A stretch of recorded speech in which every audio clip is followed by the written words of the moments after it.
Evening, everyone. Welcome to the January 25th, 2024 Board of Education meeting.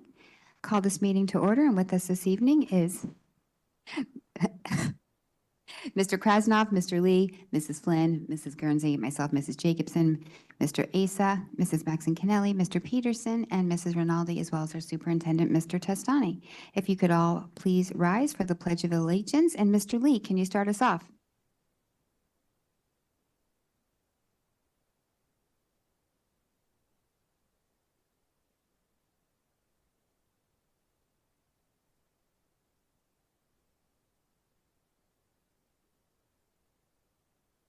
Thank you. So we start off this evening with our student reports. You guys can go in any order you wish, but thanks for coming out tonight and being with us. Good to see you all.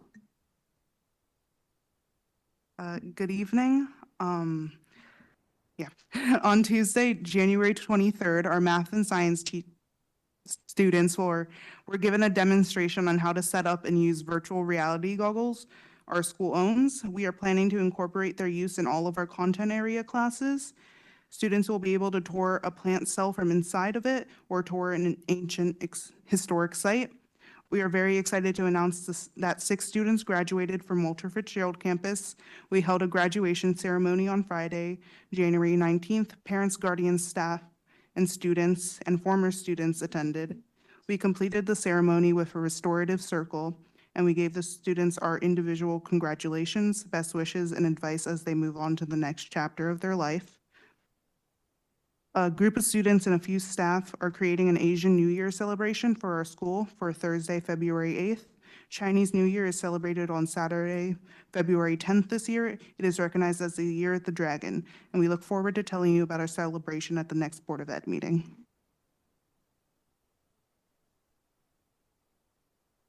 Today, 6 new students from Ward and Ludlow began their semester at our school. A new student orientation was held for them, and a whole school meeting with the entire school where all the students and staff participate in a restorative circle to create our whole school agreement. It's a collaborative effort. For the new semester, we are running a new course in the science curriculum, the physics of music. The students are excited to take this new course because they will learn about sound waves, use different musical instruments, electronically record sound and music, and build their own musical instruments as a project. On Monday, January 29th, students in math and science classes are going to work together to create a wooden post for the edge of our parking lot that leads to the entrance of the Aspatuck Land Trust walking trail. It will feature QR codes for our school, our WFC Wolves Spotify podcast page, our WFC YouTube channel with educational videos and a QR code for projects at our school. People who come for walks at the trails will be able to list and or watch educational videos and podcasts created by our students. This semester, students will create videos about natural organisms found in and around the trail. On Thursday, February 1st, the Pollinator Pathway program will be joining the talented and gifted students from Louis Marin School at WOC for a presentation, lab activities on the sun's energy and different solar rays, planting of seeds for the gardens, and lunch with the students at WFC. Thank you.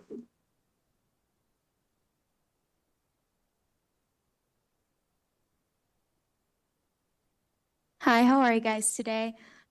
We had an exciting few weeks, especially with midterms. My last midterms, I've never been that excited for them in my life.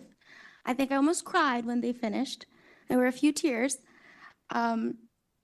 We also, the 31st, we're in the auditorium, we're gonna have a course selection night. The last one for not for me, unfortunately. I get no more free education, but for the sophomores, the juniors, and the freshmen, I know it's very exciting. And I mean, people always look forward to them, especially as you progress and you start getting into more of the niche courses that people look forward to. February 2nd, we're gonna have the basketball game for girls v. boys Ludlow. I know I especially look forward to it. I really like basketball. It's a sport we play in my family, so I'm excited to tell you guys the results. And we also had the volleyball tournament. It's a very, very long-standing tradition in Ludlow, and I know that people get really, really competitive about it. So we had the volleyball for the seniors this year. Thank you. Hi. So coming up on the 31st of January, we're going to have the course selection night for the incoming freshmen, so the 8th graders right now. So Dr. Hatzis and his team will be talking to them in the auditorium about the classes they can take. So classes like Algebra 1 and Global Studies and the difference between honors and, if some of them choose to take APs, AP. And then after that, the Ludlow leaders will be showing them around the elective courses that they can choose, things like art and CAD and, just those fun classes that everyone likes to take. Afterwards, we had the badminton tournament last Monday. Sadly, I couldn't participate. My partner twisted his ankle. It's very sad. We had a streak going. We were going to win. But it was very hard fought. We got to go see it in period 1. A lot of sweat, a lot of action, some good moves. That it? That's it. Oh, thank you. Have a nice night.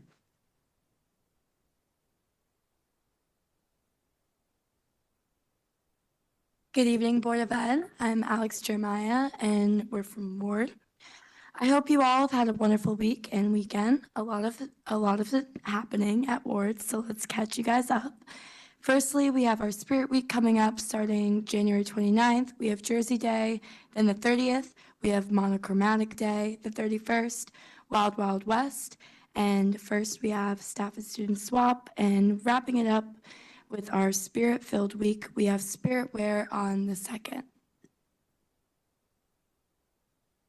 I'm sorry, I'm very out of breath. Okay, to conclude our Spirit Week, we have our pep rally next Friday, February 2nd, to honor our winter student athletes. They've all worked extremely hard this past season, leading the school to many victories and many well-played games. But pep rallies are also a chance for students to build school spirit and also have fun. Coming up this weekend for the juniors was my favorite time of the year last year when I was a junior. It's the County's Assembly's Charity Ball. This is for Ward juniors, Ludlow juniors, and Joe Barlow juniors. It's such a fun time, and I can't wait to hear about all the memories that my friends made in the class below. Now back to more academics. Today we had a 30-minute assembly in the auditorium for our juniors. Juniors College Kickoff presented by our Director of Student Services, Mr. Brown, and our guidance counselors. It was very informative as it kept students engaged, and we were able to go over post-secondary pathways besides college, college admission and the application process, a recommended timeline by our guidance counselors, and also course selection. Speaking of course selection, in addition to that, course selection planning will begin for the current freshmen, sophomores, and juniors.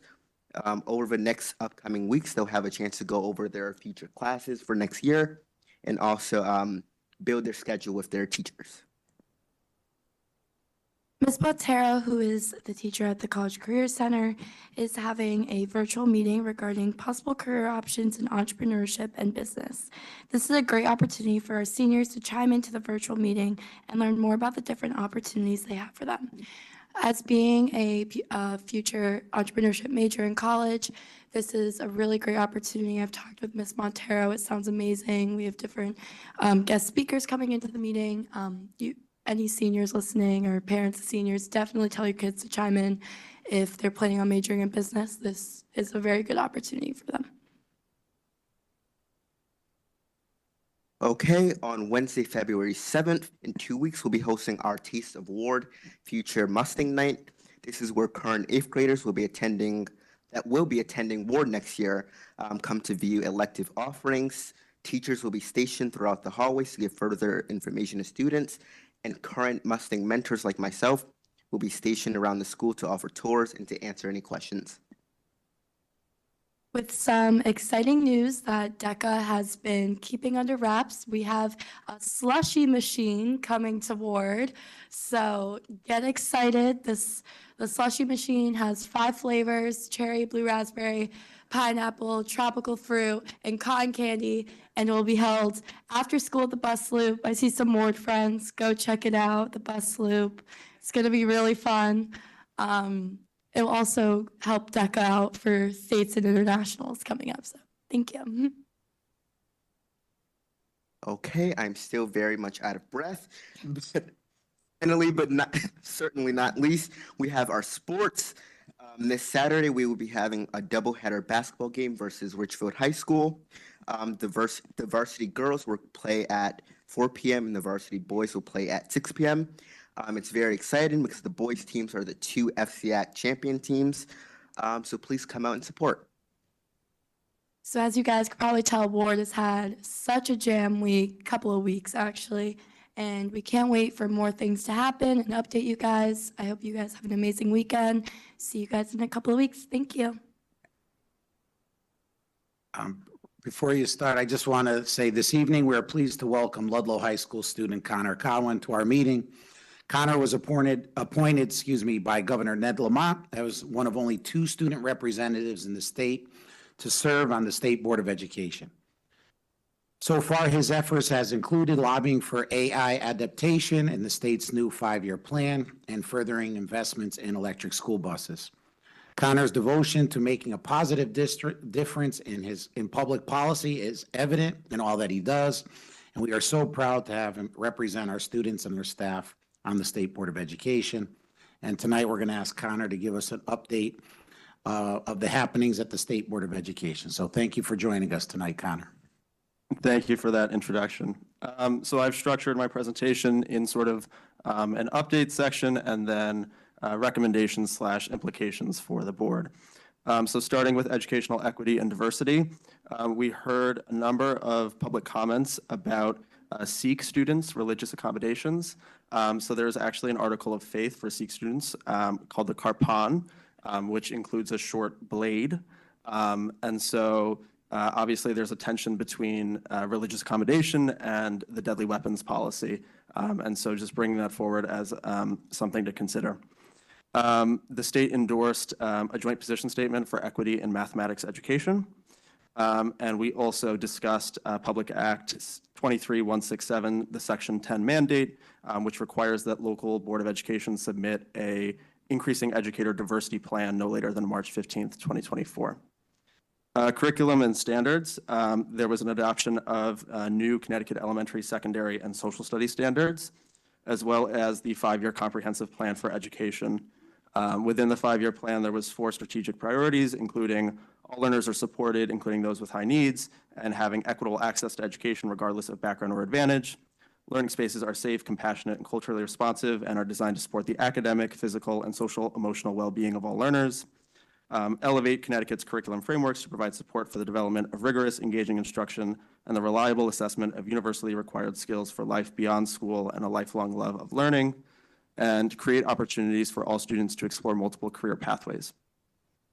The state's also been implementing the right to read legislation. I was happy to see that Fairfield was already meeting those standards and was not on the waiver list.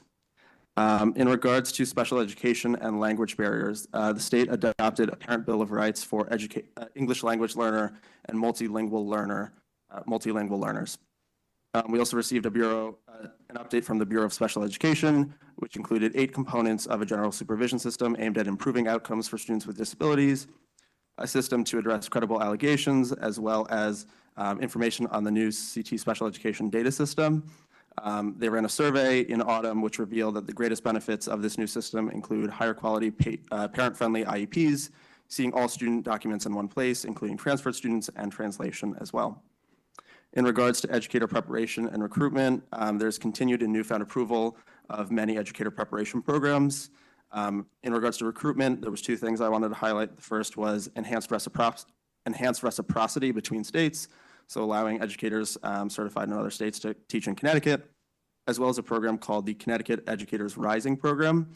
So it's a pathway in school districts for young people who want to serve in their communities as skilled educators. There's 22 school districts participating and a budget of $500,000 available to districts to start a program.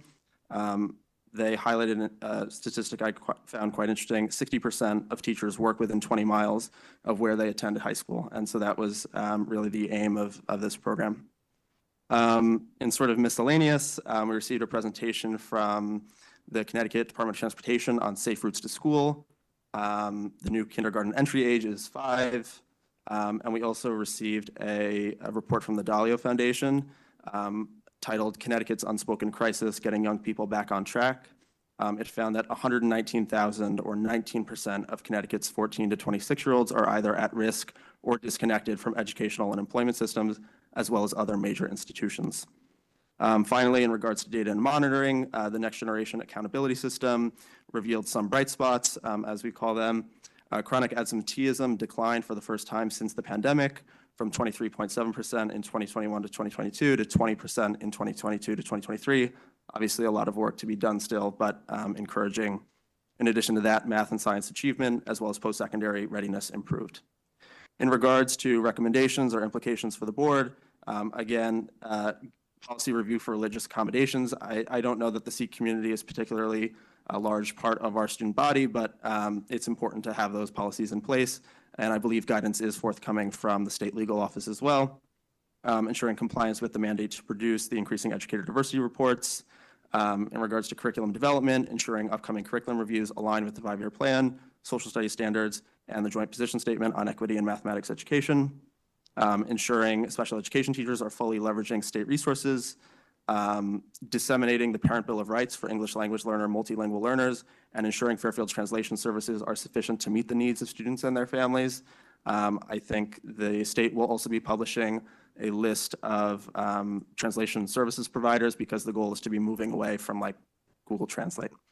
The Dalio report released 10 recommendations in terms of getting young people back on track. The 3 most relevant to school districts included improving school district data systems and practices to identify and support at-risk students, establishing cross-sector coalitions and partnerships focused on supporting these youth, and investing in tackling chronic absenteeism.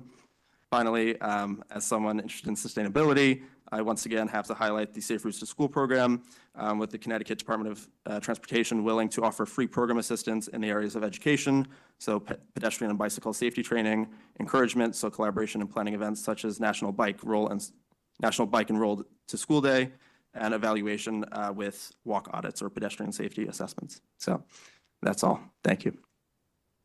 I think you captured it. Thank you so much, and welcome and happy to see you here this evening. Thanks, everybody. Does anybody have any questions or comments for any of our student reps this evening? Mr. Lee. Just real quick for the seniors, enjoy your final days in high school. Anyone else? Well, thank you all for, oh, sorry, go ahead.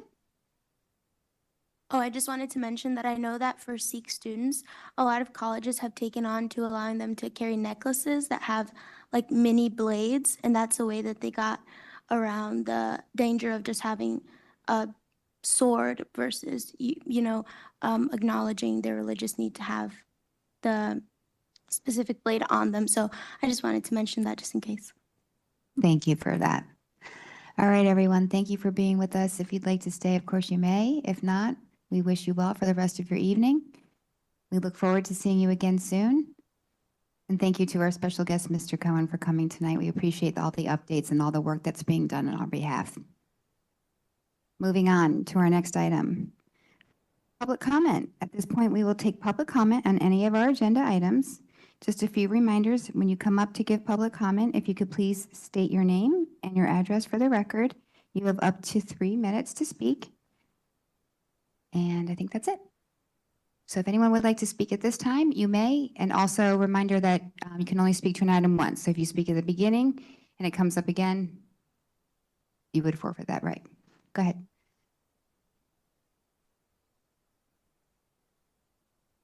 Good evening. Mick McGarry with the Fairfield Education Association. I'm speaking to 2 items on the agenda tonight, the English curriculum and the budget, although it's my understanding that there might be a change to the English curriculum schedule. But first, I would like to thank the board and the central office staff for all their hard work on the budget. It is a massive task to create and review the budget. It requires making countless decisions that directly impact the lives of the entire community. So thank you for your time and your commitment. Now, when you are considering the English curriculum tonight, please remember this document is the work of the teachers who have for years been crafting, refining, and improving the English curriculum. Our teachers have and do put their whole hearts and minds into crafting curriculum that is rich, meaningful, engaging, and challenging.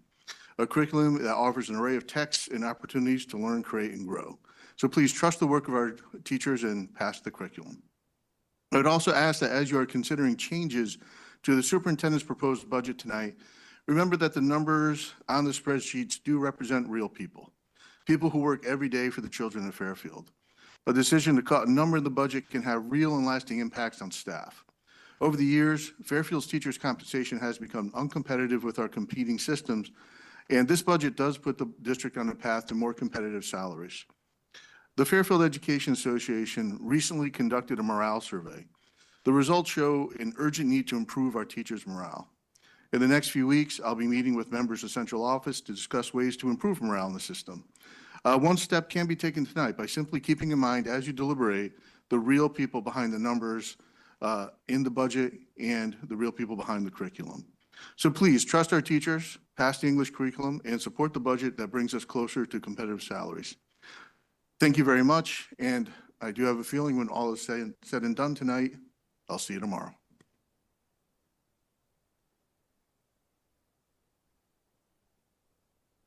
Anyone else?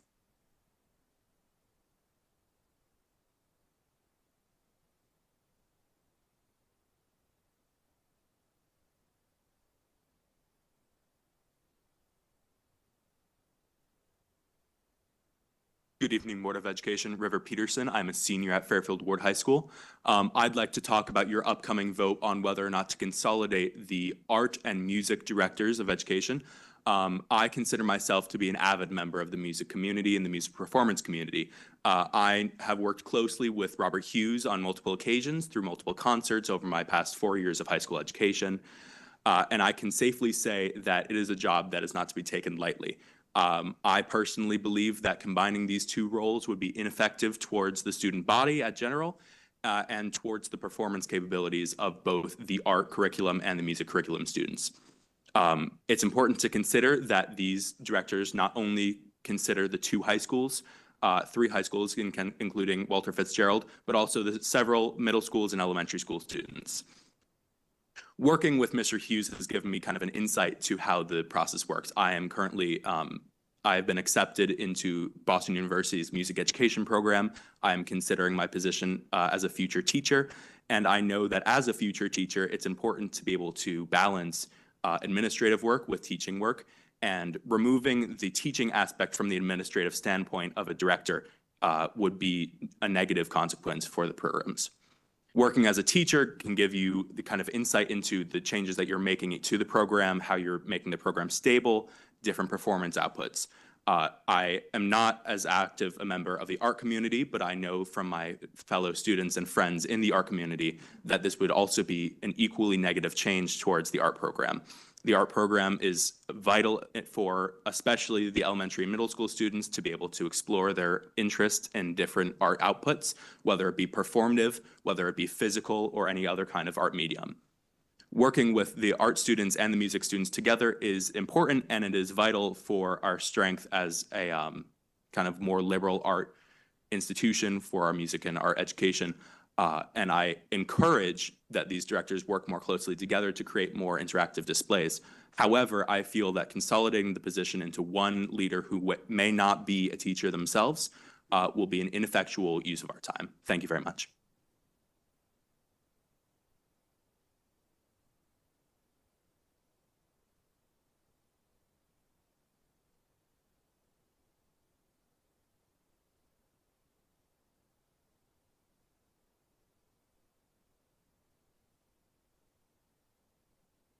The whole time? Oh, jeez. Gosh. All right. My name is Donna Ellett. I am a parent of 2 at McKinley. I am also a teacher at Norwalk High School. I'm in a high school art. Sorry, can you just say your address? I'm sorry to interrupt you. We didn't My catch that. address? Your phone, yeah, your name and address, please. 186 Sterling Street. Thanks. Yes. I am a high school art teacher at Norwalk High School currently, not only a parent of 2 children here in Fairfield. I have been teaching at Norwalk High School for 16 years. I was formerly a department chair at Norwalk High School, and the district actually eliminated all of the department chair positions in the entire district. So not just art, but also music, math, science. And in my opinion, it was not the best decision. A lot of the minute responsibilities that the teachers, that the department chair position entailed, a lot of those responsibilities cannot be met anymore because the responsibilities are now on more of the administrative teams, and they already have so many responsibilities, and they're not able to really do as much as they can to help students. For instance, this is the first time in 16 years that we did not submit art to Scholastic Art Awards because there was not anybody that was willing or able to do it because the position has been eliminated. And those are the types of jobs and the types of responsibilities that the department chair entailed, that the department chair did. So I really would like for you to consider combining, because it's a lot, combining the position to one position, because there really are a lot of responsibilities.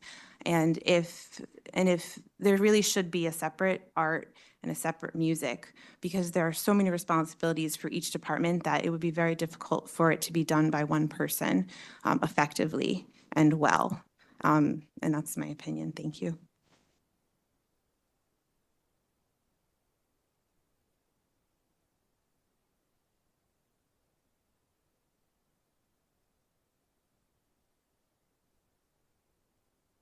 Hi, my name is Sally Connolly, and I live at 682 Tungus Hill Road in Fairfield.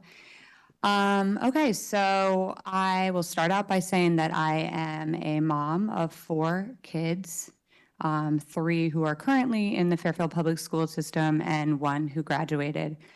We are a family of, I'm gonna say, great musicians, because we just are.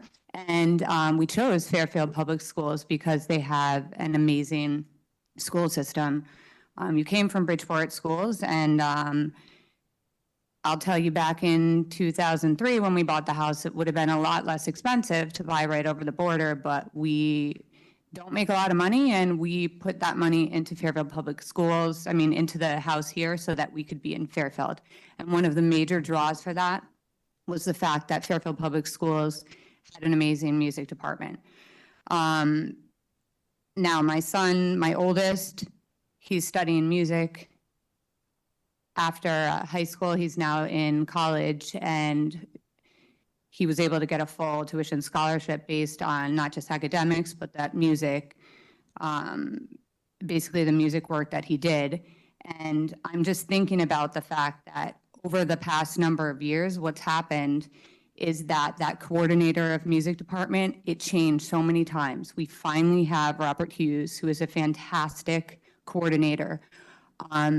What happened during COVID with the pandemic and with the changes in the concerts and just the in-person music had a devastating effect on the music department. And when you think about the fact, I'm a musician, but I sing and play the flute, but you know what? I can hardly do everything even within that music realm, within all the different grade levels. I'm not an artist. None of my kids are fantastic artists. I want you to think about how many amazing musicians that you know who are also fantastic artists, or vice versa, right? So trying to streamline in that manner is just completely inappropriate. I'm also going to tie into that as a speech pathologist, and seeing the mental health crisis that occurred over the last few years, that art and music is a fantastic way of really dealing with a lot of mental health concerns that come up. And we end up putting all this extra money into programs to address those things specifically, when we are simultaneously addressing so many through the art and music program. So I think it's very important to have a dedicated coordinator for art and a dedicated coordinator for the music department, because it's already a huge ask for each one of them. And I'll tell you right now, I don't want to lose Robert Hughes, because he is fantastic and needs to stay. And we had so much inconsistency the last number of years. it was really devastating to the program, I think. So I don't know, what time am I on? I'm rambling a little bit. Okay, time for me to cut it, but don't do it or we're gonna fight you.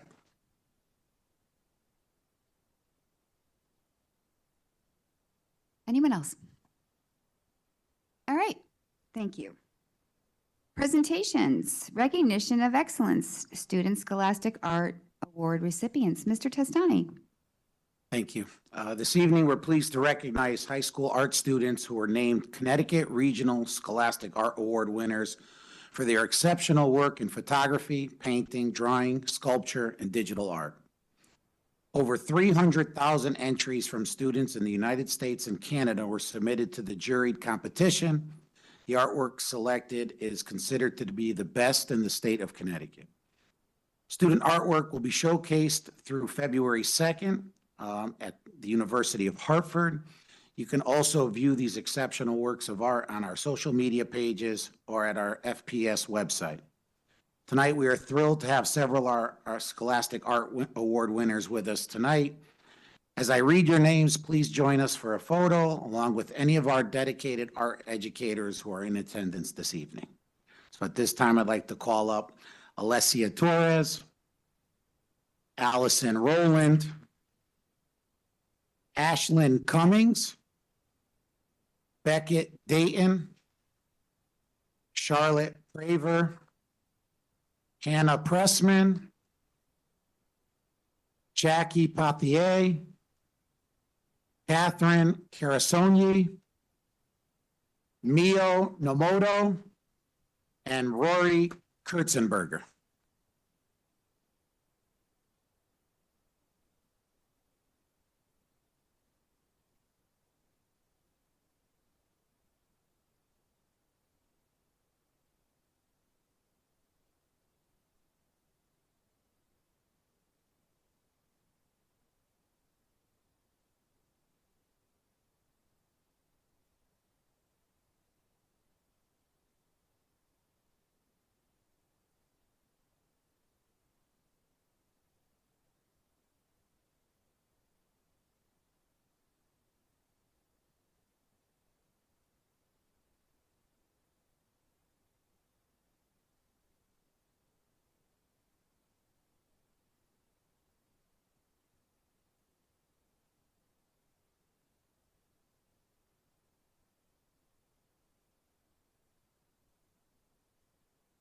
Okay. Next item up is the second quarter financial report. Mrs. Laborious.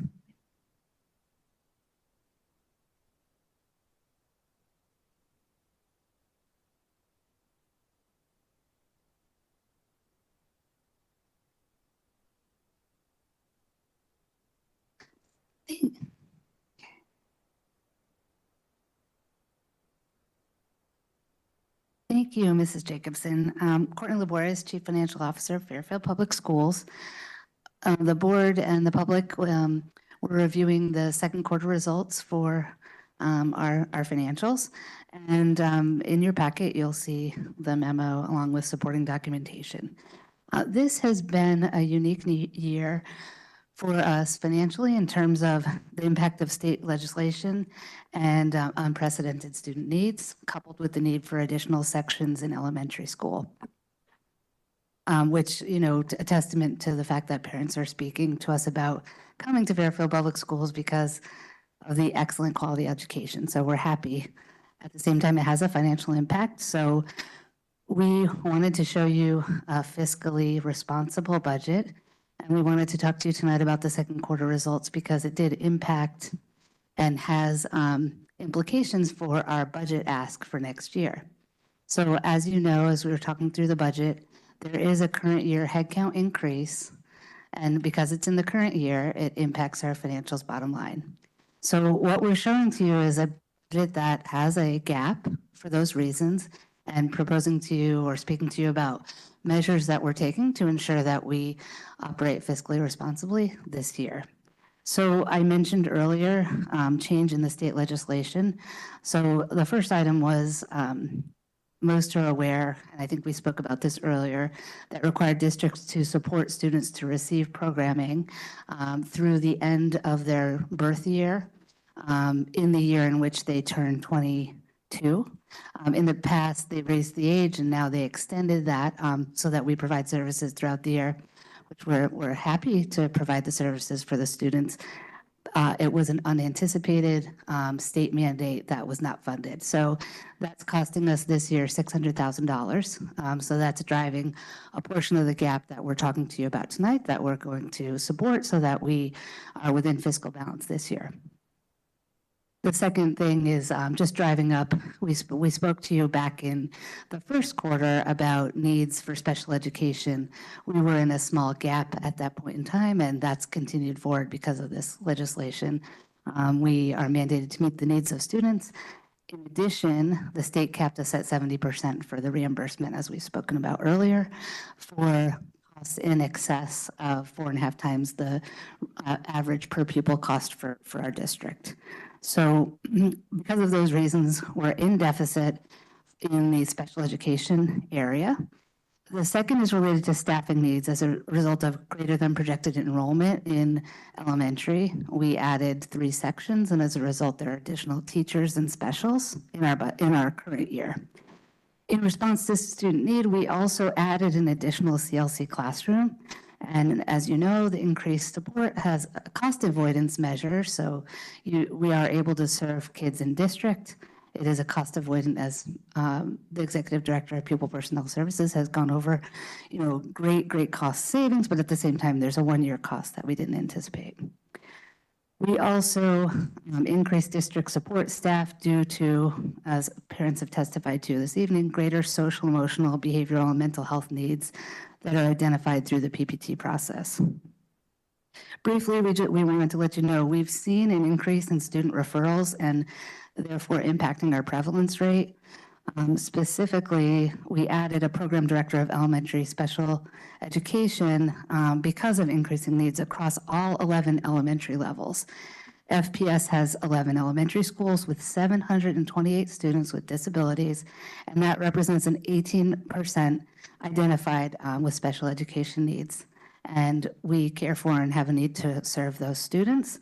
We also have 8 CLCs at 4 locations. The TLC 6 to 8 has 342 students identified with a single program director, and the high school has 601 students and 2 program directors. It was critical that we add the program director of special education at the elementary level. Finally, in personnel, we have an increasing need for substitute services. We are seeing a large number of absences this year relative, we thought that there might be a correction for that post-COVID. It's continuing, and we're also doing a really good job with our fill rate, which is a positive thing because we're keeping the classroom staffed, but it comes at a cost in our budget. So the current year, we're seeing a gap against our budget in substitute services. We are meeting that gap with various measures. So number one, we're projecting savings in healthcare this year of about $504,000. Number two, when we spoke earlier, Mr. Krasnoff has been asking questions about busing. The last 2 years, we've been speaking to you quite extensively about the busing. We did reduce the current year for busing budget as a result of surpluses that we had last year. It's still not funded at the max ideal level, but because of the bus driver shortages, we're continuing to see a favorable positive balance in transportation. So we're utilizing that balance to offset those needs in personnel. So I'll bring your attention to the first page of the detail summary. So right after the memo, which is extensive and it explains in detail the items I just spoke broadly about, but we're showing a $571,000 deficit as a result of the items that we spoke about. We have measures in place to ensure that we monitor that very closely, particularly in early February, mid-February, and March. We do anticipate that we will see favorability in the utilities accounts as, we're seeing a cold winter. We're not going to have probably the savings from the warm days that we had last winter, but because we budgeted this budget over a year ago when rates were at their peak, rates are much lower. So we do anticipate, favorability in the utilities this year that will help us to offset those costs. In addition, we do anticipate that we'll have, if we continue on the unfortunate current trend with the driver shortage, additional favorability in the transportation budget. I'll pause there and see if there are questions on what I've done talked about so far, and or if you'd like me to go into detail on any of the items. Thank you, Mrs. Laborious. Any questions so far? Mr. Peterson. All right, thanks. A couple of questions, I guess, on the memo. The increased need for substitute services. I know that last year in the budget, at one point, we were talking about contracting with a sub-service that was hopefully going to improve fill rates, and we opted not to do that at the time. Is that something that would have helped us now? Would there have been a cost savings for that? So on our initial look at that, there is a cost, there is a benefit to having that contract, and Mr. Tostani has asked us to look at that again. We didn't anticipate things would happen as they would continue on the trend we saw last year, but we're seeing that throughout the state, probably throughout the country. But to answer your question, our fill rate is really high. They drive up the fill rate, but as Mr. Tostani, I don't want to speak, we're looking overall at long-term, short-term subs in use of certified teachers. I think what's hurting us the most is the long-term subs this year. As we talked a little bit briefly on Tuesday, a lot of those, especially at the high school, we're able to fill with a 0.2. So other staff members within the department pick up one of the classes. But that is at a significantly higher cost than if we were having a long-term sub. So as I mentioned, we have right now, we're at the same level midway through the year with maternity leaves, which are long leaves of absence. Some get extended because, of course, who wouldn't want to stay home with a brand new little baby? But today we were talking, we anticipate more maternity leaves coming up at certain schools. We were made aware of just today 4 or 5 that are on the way. So as these continue to occur, it's at a much higher rate than if we had contracted out, I think, and I'd like to bring those folks back to the table to talk, to see if their strategy and how they recruit and they would fill those long-term sub positions would have any significant change to what we would have spent this year or not. Not sure, but I know the 0.2s cost a lot of money, especially if it's a teacher that's at top step. You're talking about over $20,000 possibly, and then break it up per diem. That's a lot of money. Well, yeah, I mean, look, I'm in favor of maternity leave. I don't want to even talk about that. But I'm in favor of doing the best for our kids. But this is a large deficit that we're looking at. It sounds like your expectation is that it's going to grow based on kind of known long-term leaves that may be coming up. So one, is it possible to shift mid-year into a more contracted supply for subs? And I guess 2, is some forecasting being put into this $572,000 as a deficit? Like, does that incorporate the knowns that we? Yeah, I think what we're really more anticipating is probably a slowing down of the long term. I don't think it's going to be as prevalent unless, unfortunately, there are some long-term illnesses. But the daily subs, I think that's where we're going to continue to see, especially as we get toward the spring. We just did a look back from, I think it was October 27th until Monday or Tuesday, and there was only 290 personal days taken from staff. If you do the math, we're going to anticipate, if they do use all their personal days, probably another 2,500 personal days that will be requested and need to be covered as we get into the spring months. So those are just one-day subs, so they're not going to be as costly, but we are anticipating going over the sub budget. And the long-term subs are not even reflected in the sub line, they're reflected in the other personnel line. Yeah, can I just say, add one thing? So Mr. Tassani did have us look, it's a positive and a negative. It's a negative that it's a negative number, but it's a positive because it gives us an opportunity to really dive into it so that we can still meet the quality, in the classroom, staff the classroom, but also look at the affordable mix of how we're doing it, because we really thought it was an anomaly last year. It's continued into this year, so it's something that, being mindful of the budget for next year, that we're going to really delve into and solve, Yeah, I mean, if this is an emerging long-term trend, we need to be on top of it as much as possible, and week to week as we go through the year, because we will have to account for this at the end. And I don't want to get to the point later in the year where freezing school accounts and that sort of thing. We've been there before. To the degree that we cannot get there, I'd be grateful. Yeah, I think giving the data from this year for those providers that came to us last year and gave us quotes as to what they would charge us to manage our system for us, giving them this year's data as a worst case scenario, be interesting to see what numbers they come back with. And our projection is pretty conservative. Like we're at trend of where we were year to date last year, which was where we were over, budget. And so I think it's conservative, and we're going to watch it on a monthly basis together with the HR group. So.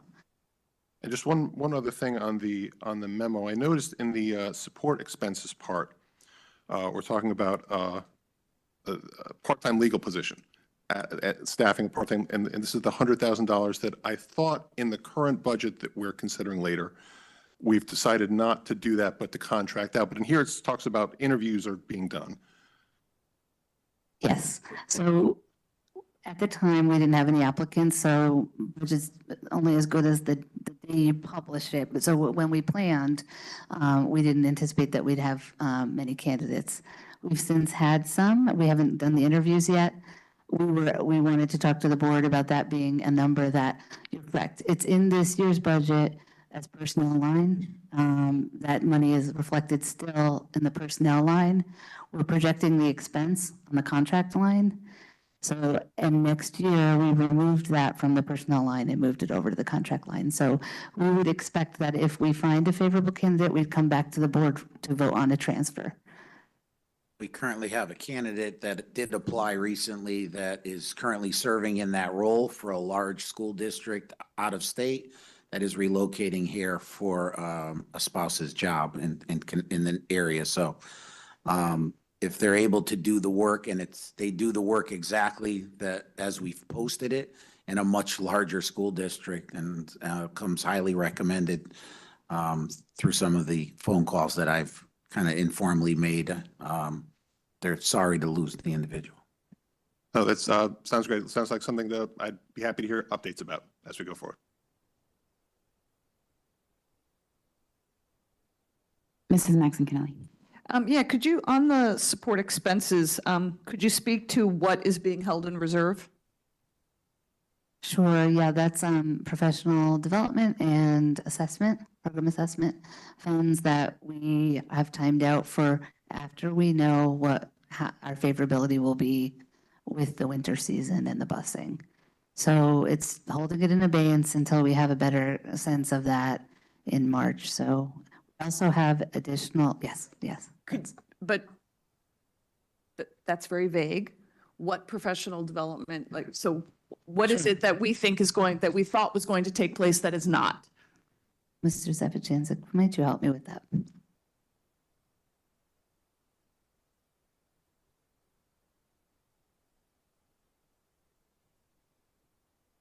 I don't have a specific answer for you. There is a bunch of PD allocated to each department each year, as you see in the budget.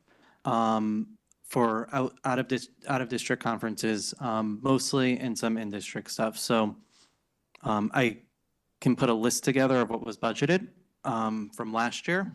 I don't have that with me tonight, but most of it's out of district within the budget lines of each department in terms of PD. Like, I mean, I'd give an example. So say that it was, what was being held was helping train our teachers in our whole new ELA curriculum. I know that that is not what's being touched, or at least I have faith that's not what's being touched. But if that were, I would want to know that specifically, because that is directly impacting students next year. So that was the reason I asked the question for specificity.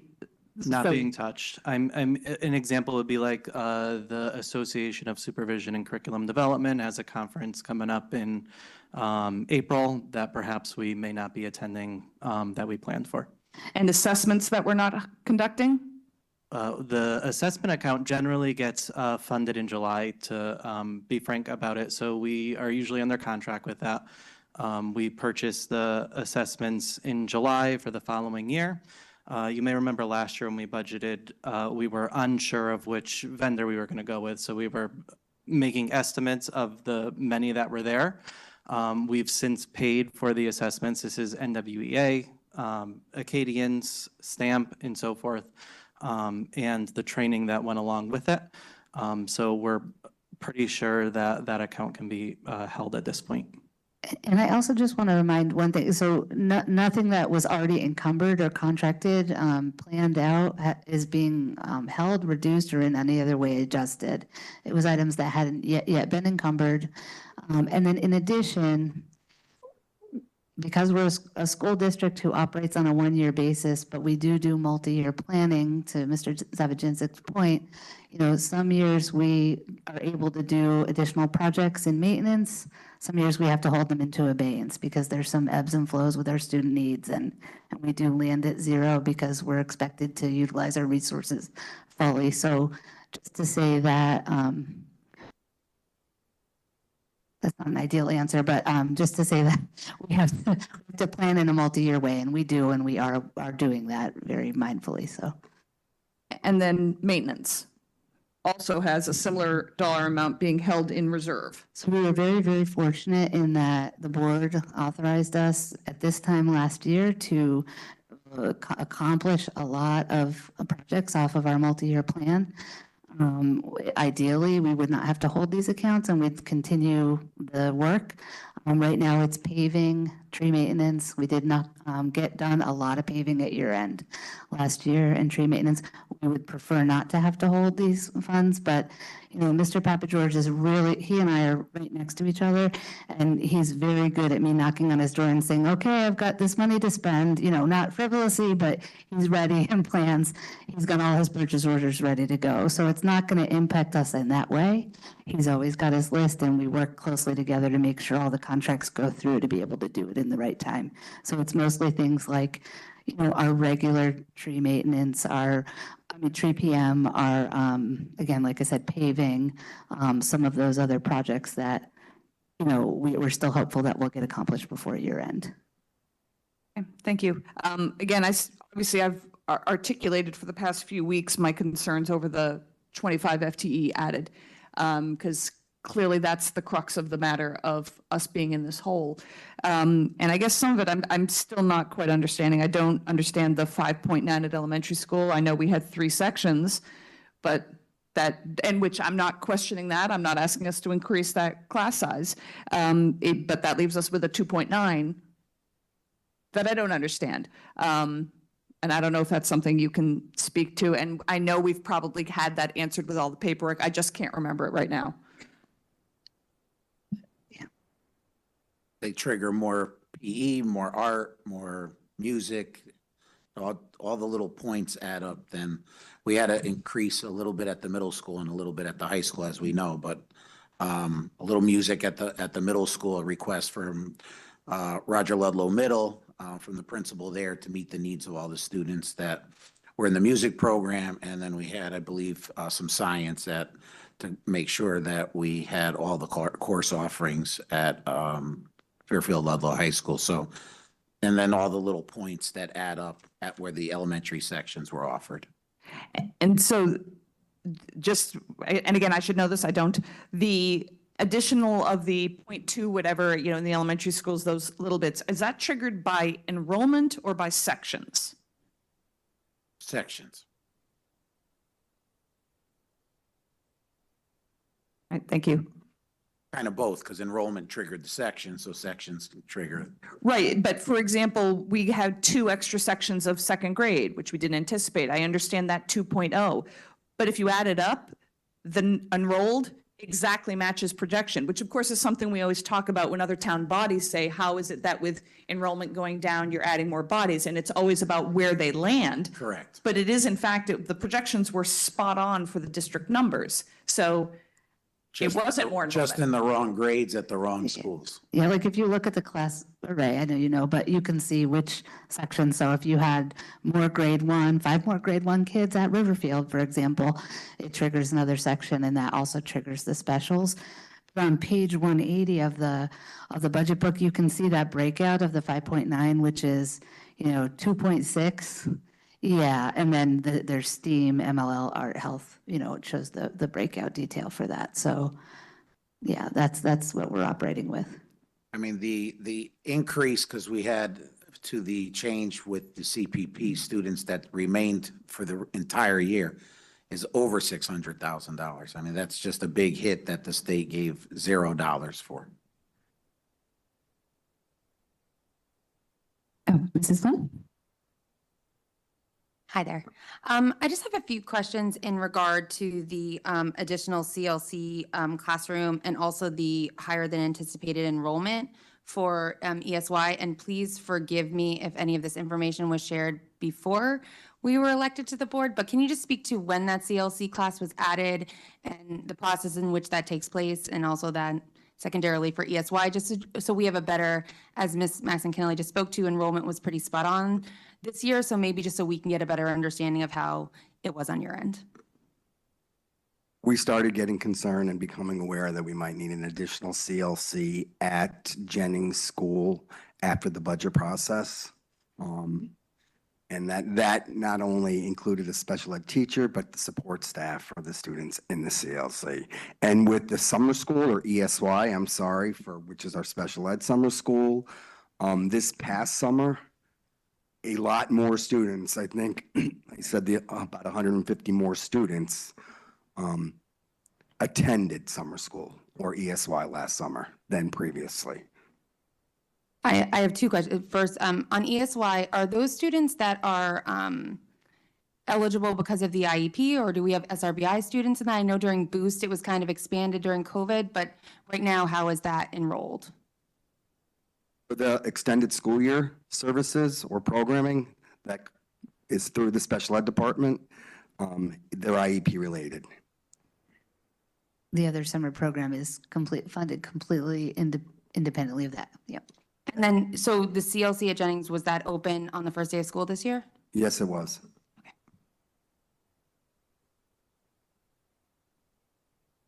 Sure. Just one quick follow-up. I guess for the extended school year, obviously this is I don't understand why that was a surprise, because we know how many kids on the IEP form are approved for that as a service. The past couple of years prior to last year, we knew the number of students that were eligible and that we were recommending through the PPT process. For whatever reason, I think COVID had a lot to do with parents choosing not to send their children. Last year, a lot more chose to send their students. So out of curiosity, as a percentage, and I know I didn't prep you for this question, was the percent participating similar, for example, to the summer of 2019, or was it even greater than that? That's a good question. I would say as our numbers increase in the number of special education students that we currently have, I would say anecdotally, more students probably qualified for ESY last year because our prevalence rate continues to increase significantly. Right, but as a percentage of students who were eligible, because what you just said is that the percentage of students eligible in the immediate post-COVID years, we had significantly fewer taking advantage. Now with the numbers, significantly more took advantage, and I'm just asking percentage-wise, I understand that more kids qualify, period, but as a percent of who actually takes advantage, what I'm wondering in terms of being able to predict this, if we're getting back to a 2019 number, is there something different going on? I just did some rough math, and it's rough math. So if you want me to give you my rough math estimate, I'd be happy to. We probably had an increase of 30% or higher in the number of students who attended ESY last year than the prior 2 years. I know what you're asking. I'm going to jump in. So in the last 4 years, we went from 12% students in elementary school with an IEP to 18%. So inevitably, that number that require or are recommended in their IEP for ESY has gone up. So we couldn't predict going back prior to COVID. I will say, She wants to know percentage of participation, not eligibility. So. I can get it for you. Yeah. And we did, our budget does. Am I right, Okay. Mrs. Maxon? Okay. okay. Percentage of students who we determined eligible for ESY services, or the,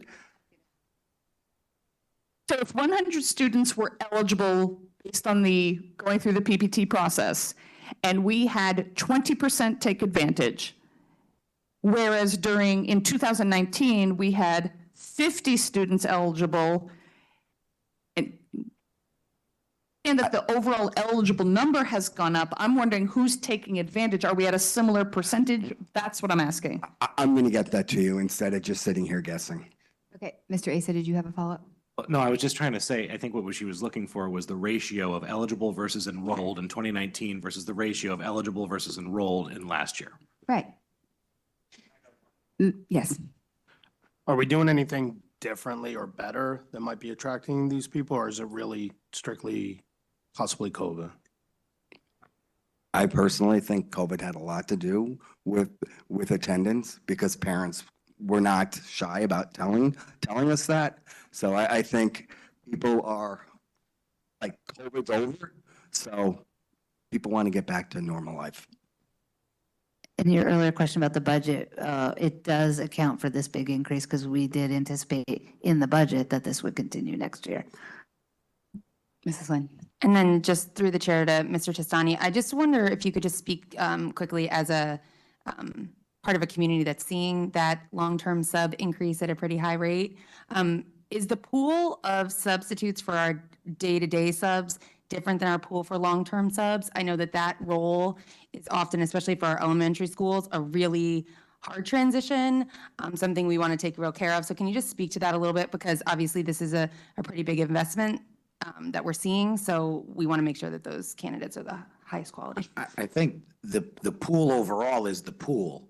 But I think there are some folks that would like to just prefer to be day-to-day subs and are less likely to take a long-term position. I think the long-term folks, and Kanika can speak to this, are more qualified in terms of their ability to teach a class. For example, we currently have a long-term sub at one of the elementary schools who we thought we would lose and is not going anywhere because the parents were really adamant about keeping that person at least through the end of the year because the kids have made such a great connection, are growing, are learning. So we do have some really talented folks that work with our students. I think the issue is that we're going to see more and more absenteeism amongst teachers. It's kind of what I've expected when you put a cap on sick days. This may not be true for everyone, but when you put a cap on sick days and you can't accumulate, and there's no reason to accumulate beyond, people tend to, and we've told them for years now, if you're sick, stay home. So they're going to stay home. So, Ms. Flynn, to answer your question, the major difference is we want to put certified teachers in the long-term sub positions because they're there longer than just a day or a couple of days. So it is the same pool, but we do divide them up in terms of who's a daily sub and who's a long-term sub. Thank you as a board member, as a parent as well. I appreciate it. I have a quick follow-up to that. When you say certified, when you get into the 7 to 12 realm, certified in the right subject area as well, right? That is correct. Okay. And how many days of absenteeism switch us from a daily to a long-term? So daily is no more than 5 days. Okay. After that fifth day becomes a long-term It does. sub. And then the rate also changes, right? So Yeah. from day 1 to 31, well, day 1 to 30, it's one rate, and at day 31, you start a higher rate. All right. Mr. Lee? So in today's day and age, the average sick day then would be 7 days, right? If a teacher has COVID or that long-term effect, if they're out because of COVID, it's basically the rate goes up because you're saying after 5 days. No. The rate doesn't go up until after the 31st day. Thank you. You're welcome. Okay, is anyone else? I just have a couple follow-ups. The support and expenses, you mentioned the PD, but was there anything else significant in that area that's being held on reserve? Just PD? $400,000 of PD? Let's. And And assessment, assessments. yeah. Releasing some of those funds that you, right, assessment, but was there anything else? The curriculum account, the PD account also includes some curriculum writing, but that's about, and not ELA, to the earlier point, but there is some budgeted within there. And just on the maintenance as well, I was wondering if there was anything else besides the paving and the tree significant that you can think of? Yes, paving trees. Angeles and I sat down and did this the other day. Angeles, do you mind helping me if you recall? It was lots of smaller accounts for the other portions. Do you remember? So it was tree work, paving, painting, glass and glazing, and the large project at Ludlow High School, Which is what? the auditorium lighting project. Is that wasn't capital? Was that capital? No. That's a capital project in the budget, budgeted capital project, maintenance. Okay. Sure, Mrs. Guernsey. Can you just refresh my memory about the Ludlow lighting project? I thought that there was a delay and things had been ordered and that we just couldn't install them because there wasn't enough time frame to get them in because the break was too short. Am I misremembering this? Nothing's been ordered yet. We're still moving forwards with it, and we hope to get the funding reinstated for the end of the year so that we can move this project along. Oh, sorry. So just knowing the importance of that project and the timeline because of the length of installation, I hope that's something we take into account so that this can be completed over the summer months. I don't know. Have you looked into the timeline for ordering do you know the date that you have to order them by, or? We're still working with the contractors and the vendors on that. Okay, thank you. Yeah, and as he mentioned, he didn't pause on all the work to get it in place. And we have our colleagues at the town ready to help process when we're ready to say that the funding's available. Thank you. Sorry, Mrs. Lynn. Speaking kind of the same thing, in capital, it says that there's a small amount of school equipment and special education equipment in reserve. Can you just speak to what that is? Yeah, so we have multi-year plans with our kilns, as we were talking about in the budget. So I think we were able to we have 22 that need replacement, of which, and I don't remember off the top of my head, maybe Mr. Peterson can tell me because it was his question, but we replaced more than what we were ahead of schedule in terms of our equipment replacement because of the favorability in the budget last year. So we're hopeful we'll take the money the temporary hold off and be able to purchase what we had planned for this year as well. But we did purchase additional kilns at year end last year. There's a small amount in the tech ed department. It's small. They submitted some purchases today that went through, but there's a small amount of equipment in the tech ed department as well. And excuse my naiveness if this is not the right question, but is there anything else we're freezing or holding? Like if we have a paraprofessional that leaves, are we rehiring for that position or are we freezing that?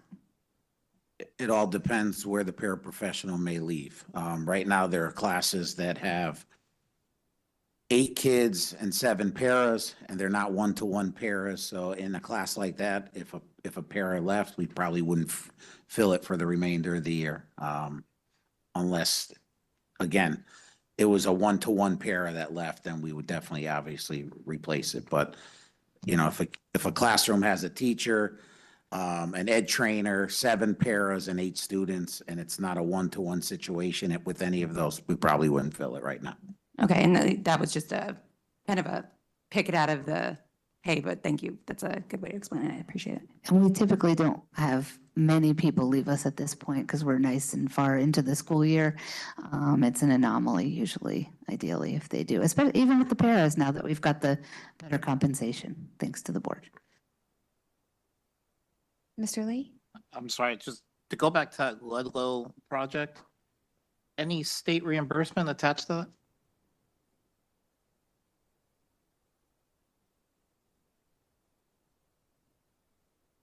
No, that is not a state reimbursable project.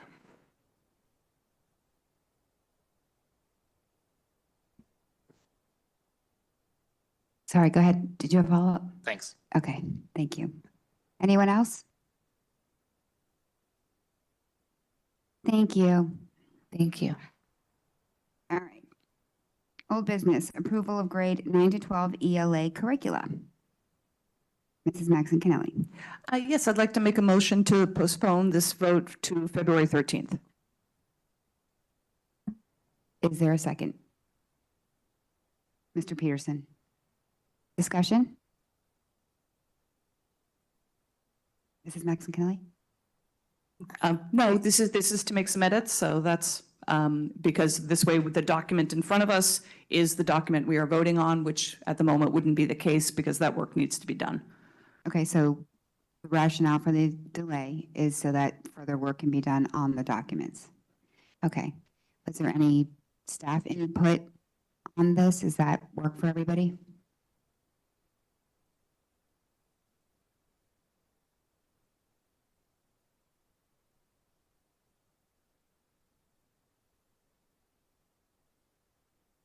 Just a simple, no, I appreciate the teamwork, but just. A number of edits were sent to the board this evening by Ms. Goss, which she can explain as well. And some others will be before you for February 13th if you want the completed and final documents to vote for that are not in front of you tonight as an addendum.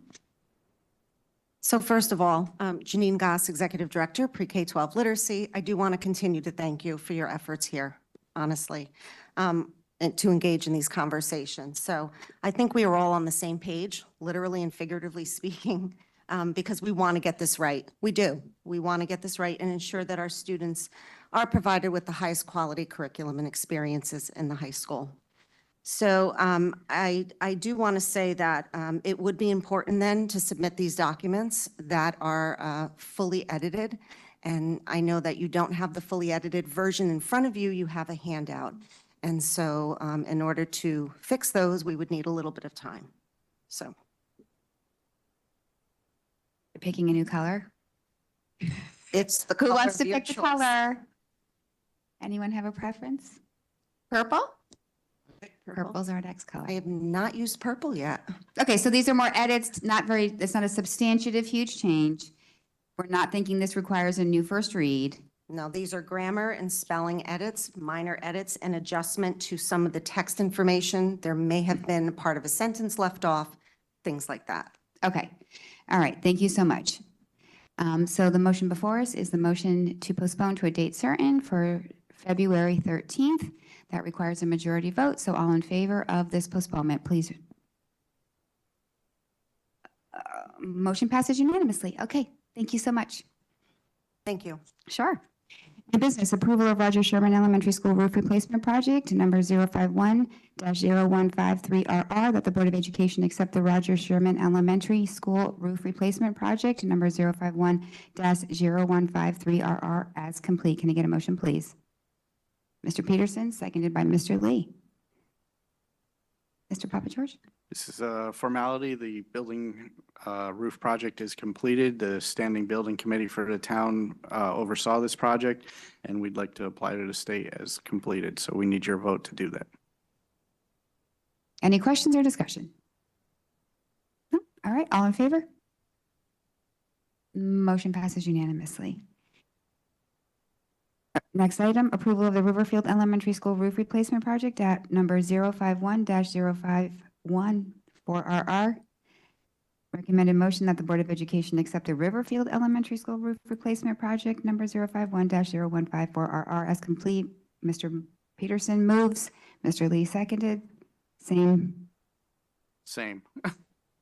Any questions? All right, back to the board. All in favor? Motion passes unanimously. Thank you. Thank you. Yeah. All right. Adoption of a recommended budget for the 2024-2025 fiscal year. Recommended motion that the Board of Education approve an operating budget for the 2024-2025 fiscal year in the dollar amount to be filled in as presented to be forwarded to the town of Fairfield. Can I get a motion to put this item before us, please? Mr. Lee, can I get a second? Mrs. Flynn?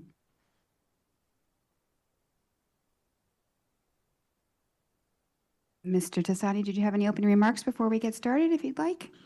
Yes, we have some minor adjustments that we'd like to make to the proposed budget. Some of them were just errors that were caught in the budget book in our last discussion on Thursday evening.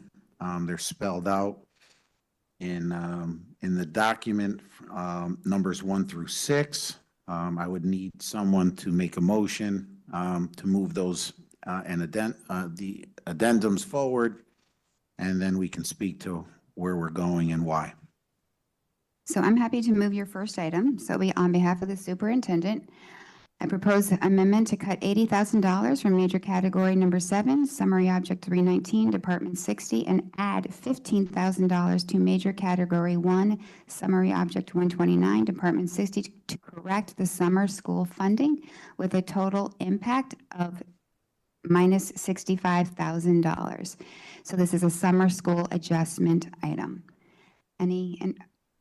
Mr. Peterson for the second. Thank you. Any further detail on this, or does anybody have any questions on this item? Mrs. Laborious, you're going to keep track as we go with the, okay, thank you. All right. Any public comment on this? All right, back to the board. All in favor? Motion passes unanimously. The superintendent's second item is to restore liaison funding, so I move to add $130,816 to major category 1, summary object 129, department 60 to restore liaison funding. Can I get a second? Mr. Peterson? Questions, discussions, anything? Mrs. Maxon Kennelly? Total brain freeze. I don't remember what this is. So this is the stipends for the liaisons, family consumer science and tech ed and all those folks. It, for some reason, did not carry forward into the budget book.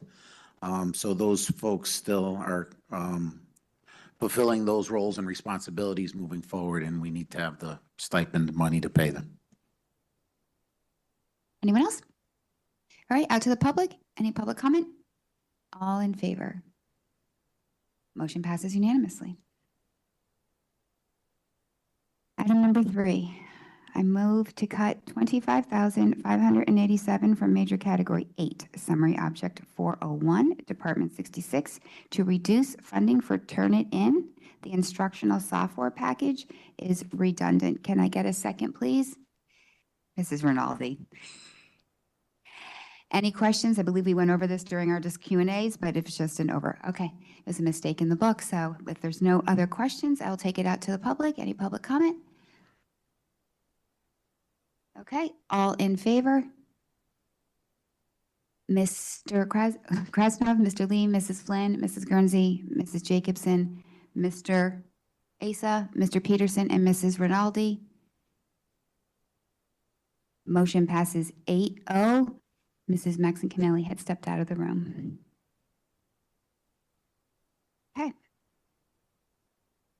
Next item is a paraprofessional adjustment. So I move to cut $62,154 from major category 1, summary object 113, department 20, $4,000 $754 from Major Category 1, Summary Object 205, Department 63, and $24,314 from Major Category 2, Summary Object 201, Department 63, to reflect the correct paraprofessional adjustment.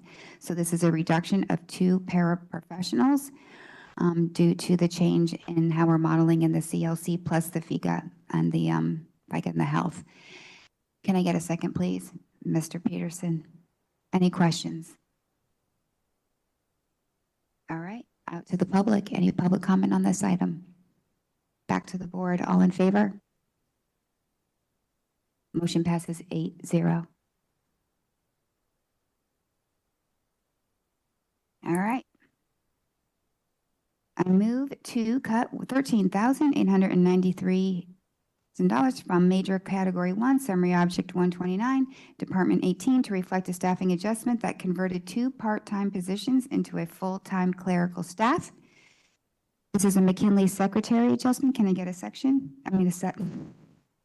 Second, Mr. Peterson, we're on a roll, buddy. Correction. 2 0.5 FTE positions were converted to 1.0 full-time position. Only one 0.5 was reduced. This is to make the correction. Any questions on this item? Okay, out to the public. Back to the board. All in favor? 9-0.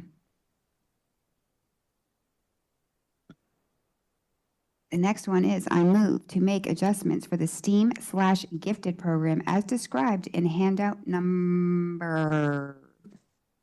It's not labeled.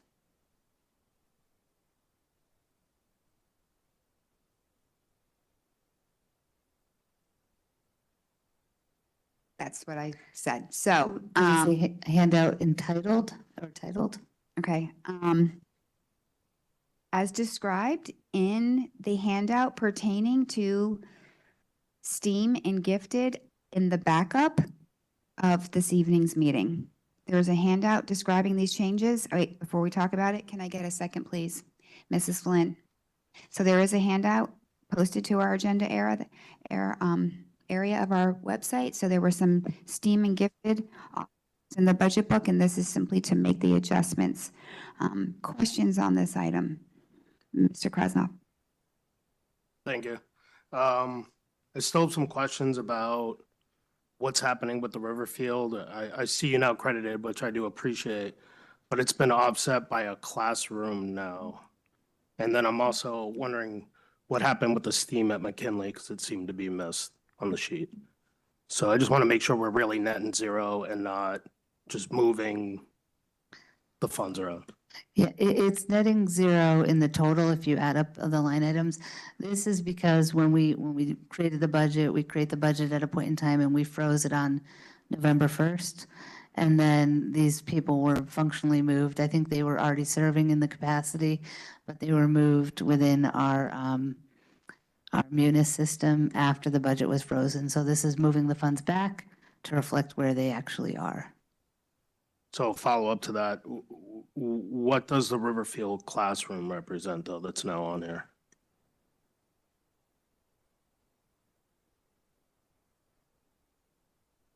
So on this document, it's only those that had changes. So if the Riverfield is not on the doc, let me just look at the document. It's right in the middle. It's the fourth one down.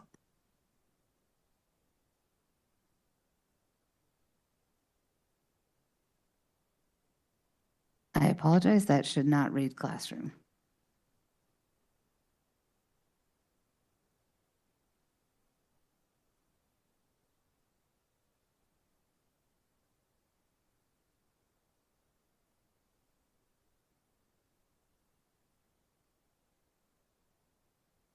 I'd like to amend the document. That should read STEAM and not classroom. There's already a Riverfield STEAM on here.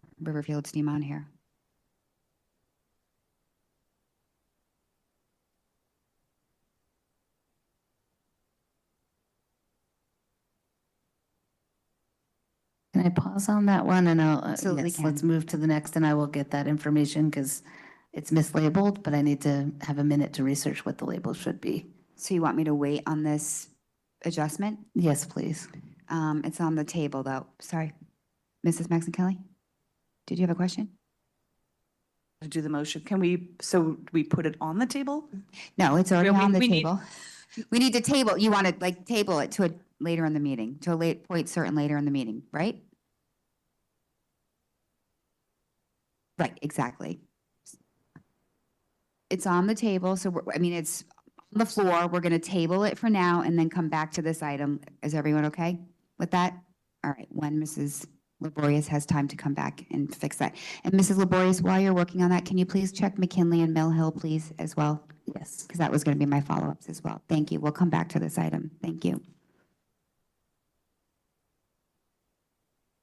Okay.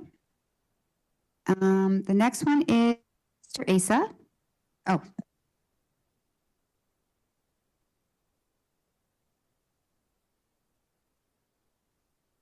So I'm going to speak to the main motion on the table prior to this. Today, there was tours for those that were able to join the facilities committee meeting, facilities committee at Holland Hill and Stratfield to see the current ECC setup and potential expansion. In viewing the Stratfield school site, the notion of upgrading the playground came up over the budget discussions. And today was clear that if we are going to take a stance as a board to continue to operate there long-term, that I think there are some improvements that we need to make, with that being one of the major ones. The project would include a retaining wall and other upgrades, but in discussion and site surveying, if you will, some more questions came up.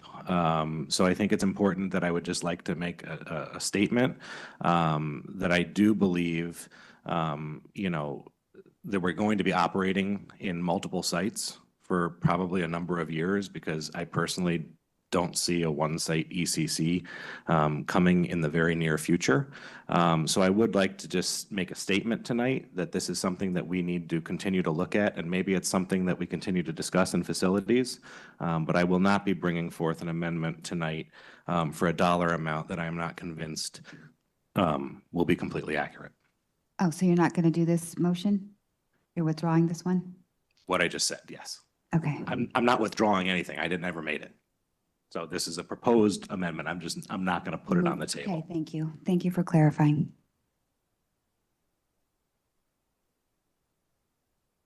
Okay, we will move on. Mrs. Lynn? I make a motion to add $6,857 to major category 1, summary object 129, department 60, to add 1 crossing guard at North Stratfield School. Mr. Lee? All right, would you like to say anything about your proposal? I spoke to this on Tuesday after getting the audit of the crossing guards throughout our schools to see that we only have 1 walking school that does not have a crossing guard provided. That neighborhood, I know it very well. It is my own neighborhood. It does not have any sidewalks, and it has been a consistent concern for that community for going on as long as I have been there, for 10 years. So I would love to make that walk to school a little safer for our North Stratfield kids. Any question? Mr. Asa? Yeah, I mean, this is such a minute dollar amount. I'm not necessarily opposed to it. I'm just curious if Mr. Papageorge and Mr. Testani can state, is this a necessity, or is there money within the major classification that you think could cover this without having to add it?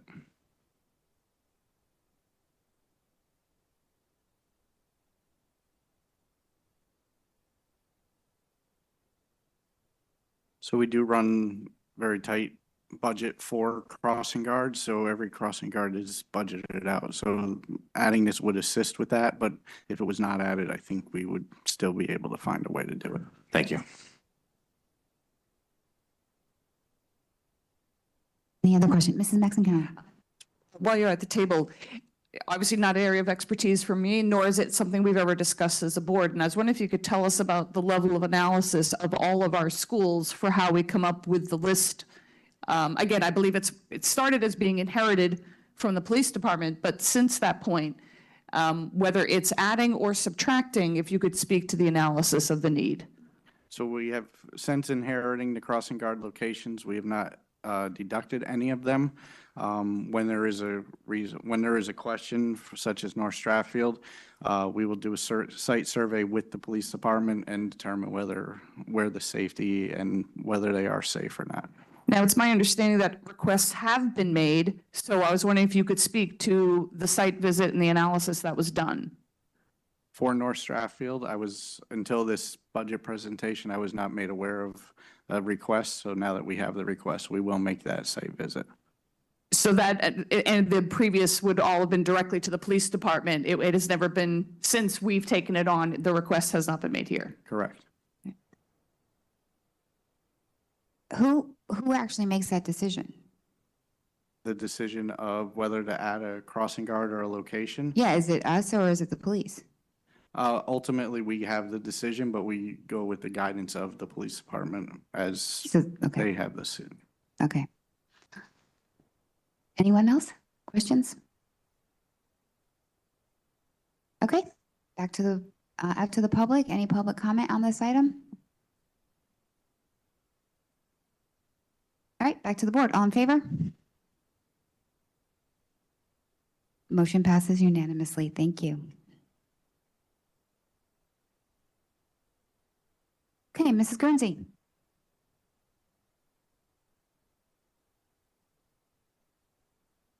Okay. I move I move to restore leadership positions in music, art, ELL, world language, health, and PE to current structure and elevate current 1.0 music FTE coordinator position to 1.0 FTE director level position with a net impact of $6,514.21 in the following manner. Add $364,038 to major category 1, summary object 101, department 60. Add $15,573 to major category 1, summary object 129, department 60. Cut $405,000 from major category 1, summary object 105, department 60. Cut $94,403 from major category 1, summary object 101, department 60. Cut $8,993 from major object 1, summary object 101, department 30.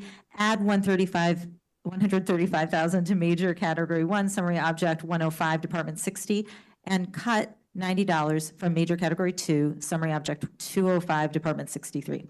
So, second? Second, Mrs. Flynn. So what that's about is making an adjustment to this budget that would restore all of the proposed director positions to the level that they and coordinator positions to the level that they exist today. So when we're talking about art, ELL, world language, health, and PE, all those areas, we would restore the leadership and teaching positions. I actually submitted 2 different scenarios. So this first scenario, in addition, elevates the music coordinator position that currently exists to a director of music or music and performing arts. And I would love to ask Mr. Testani to speak to that, maybe before I continue. Thank you. Sure. After looking at and thinking about, since our discussion on Tuesday, the fact that there is a full release music coordinator currently, the increase to the budget would be minimal to convert that to a program director. I think the benefits of, again, having a program director as opposed to a teacher on special assignment, in essence, is invaluable for the little bit of money that we're talking about a little over $12,000 when you compare apples to apples, a 10.5-month teacher at top step with a 6th year. I also see it as an opportunity. I know we heard so eloquently spoken at public comment about the individual who serves in that role. He does have the, and would be encouraged to apply if he so chose to, the 092 certification, which leads me to believe that leadership role is something that he has an interest in, if not now, in the immediate future.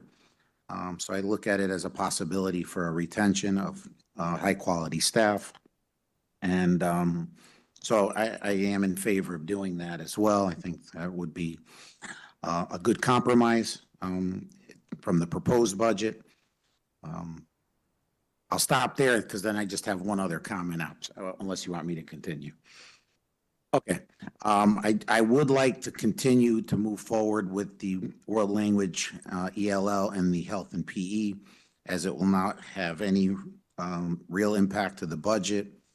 I do think that we could benefit from leadership, especially as we enter with the ELL community growing. And right now, we don't really, we have liaisons, but they're also teaching full schedules and get a stipend.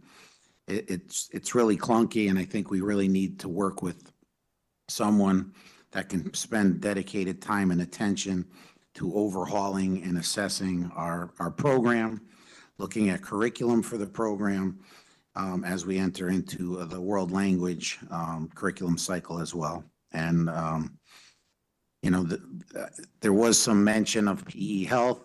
Most PE health teachers do hold dual certifications, and those folks are familiar with and can become really familiar with both curriculums as well. So I'd like to keep that intact since it does not have budget impact to the positive.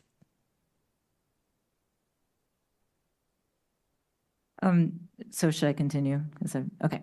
My motion does not address Mr. Testani's concerns. And I agree that, in fact, there are some needs to look more carefully at that leadership structure. What I'm not comfortable with is combining the subject areas. At this point in time, we have so many goals in the upcoming year that involve many of these subject areas, including the enormous changes we're making at the high school level with the way that we're rolling out PE and health. It's just not something I'm comfortable doing now, but I'm so interested in exploring it. I'm also really interested in exploring, and you'll see I made an amendment later, work related to the arts. So I love that we're opening this conversation, and I was actually surprised to see it in the budget, but also pleased that it gives us this opportunity to hopefully take advantage of at least promoting one of these positions to a director level, which I think is a great goal to have.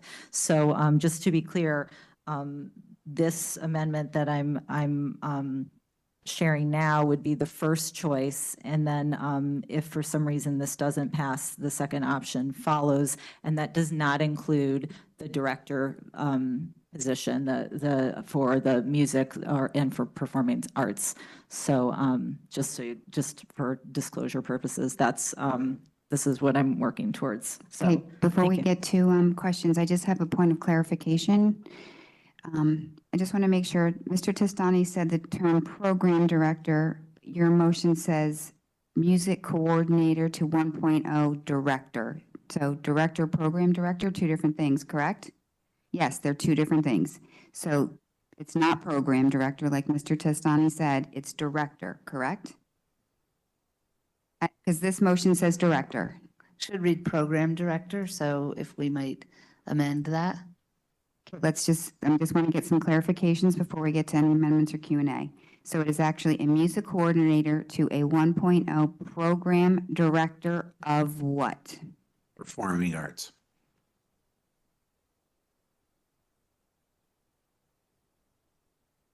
Okay, you'll have to amend your motion, but, okay, questions? Mrs. Maxon Kennelly. First, just looking for a quick clarification, because this makes reference to a net impact of $6,514, but Mr. Testani just mentioned $12,000, and I was wondering if you could clarify that difference. For just the coordinator itself, the coordinator to program director is 12. There's probably some savings in the other stuff that lowers the overall to the 6,000. So the 6,000 is the accurate, I mean. The 6,000 is net for exactly what was proposed. If we looked at it and broke it out separately, it would probably be the same thing. Because if we combined and created the, actually, there might be more savings because I don't want to get into specific roles and get into that, but we could get some significant savings in the combination of the other ones as well, so. Okay, so let's stay to this motion. Is there another question? Mr. Asa? Yeah, I'm assuming we're sticking to this question with my question, but just to be clear, on this proposed amendment sheet, Mrs. Guernsey's mentioning item number 10, that if this were to pass, Would go away. the other one would go away. Okay. With regard to Mr. Testani's comments, though, on this, and Mrs. Maxon Kennelly's, I would be curious to know what the fiscal impact would be if we were to elevate to the 1.0 program director and move forward with the other things that were in the budget as suggested. Because I think we would need that number to actually amend the amendment. To the I don't know what, so sorry, can you be specific in titles? I think we could move forward with the amendment as Mrs. Guernsey proposed, and then What's the goal? It would be about 19,000, if I might say, because it's the difference between the two. Yeah, so if you, I think what you're asking, Mr. Asa, is that if we were to just elevate the music coordinator position. Yeah, I guess would it mean that a new amendment would have to be made to simply just elevate the one person and then leave everything else the way it is in the That's budget? what this motion is. Right, so if we did that. No, in the budget, not what this is. In the budget, it was proposed, correct, to combine PE and health and these other items. So my question is, if to do Mr. Testani's request, wouldn't we simply have a motion to elevate this 1.0 FTE and we don't even talk about the other stuff and just let it happen? I'm not following. Yeah, you're correct, yes. And I can cost that out for you if someone puts that forward. I'm happy to put the language together and cost it out. I don't understand. So in the budget proposal, It's 3.0 FTE to collapse 6 departments into 3 program directors. That's what's in the budget. correct, so if we were going to leave everything as proposed except break out the music separately, then that would be the amendment.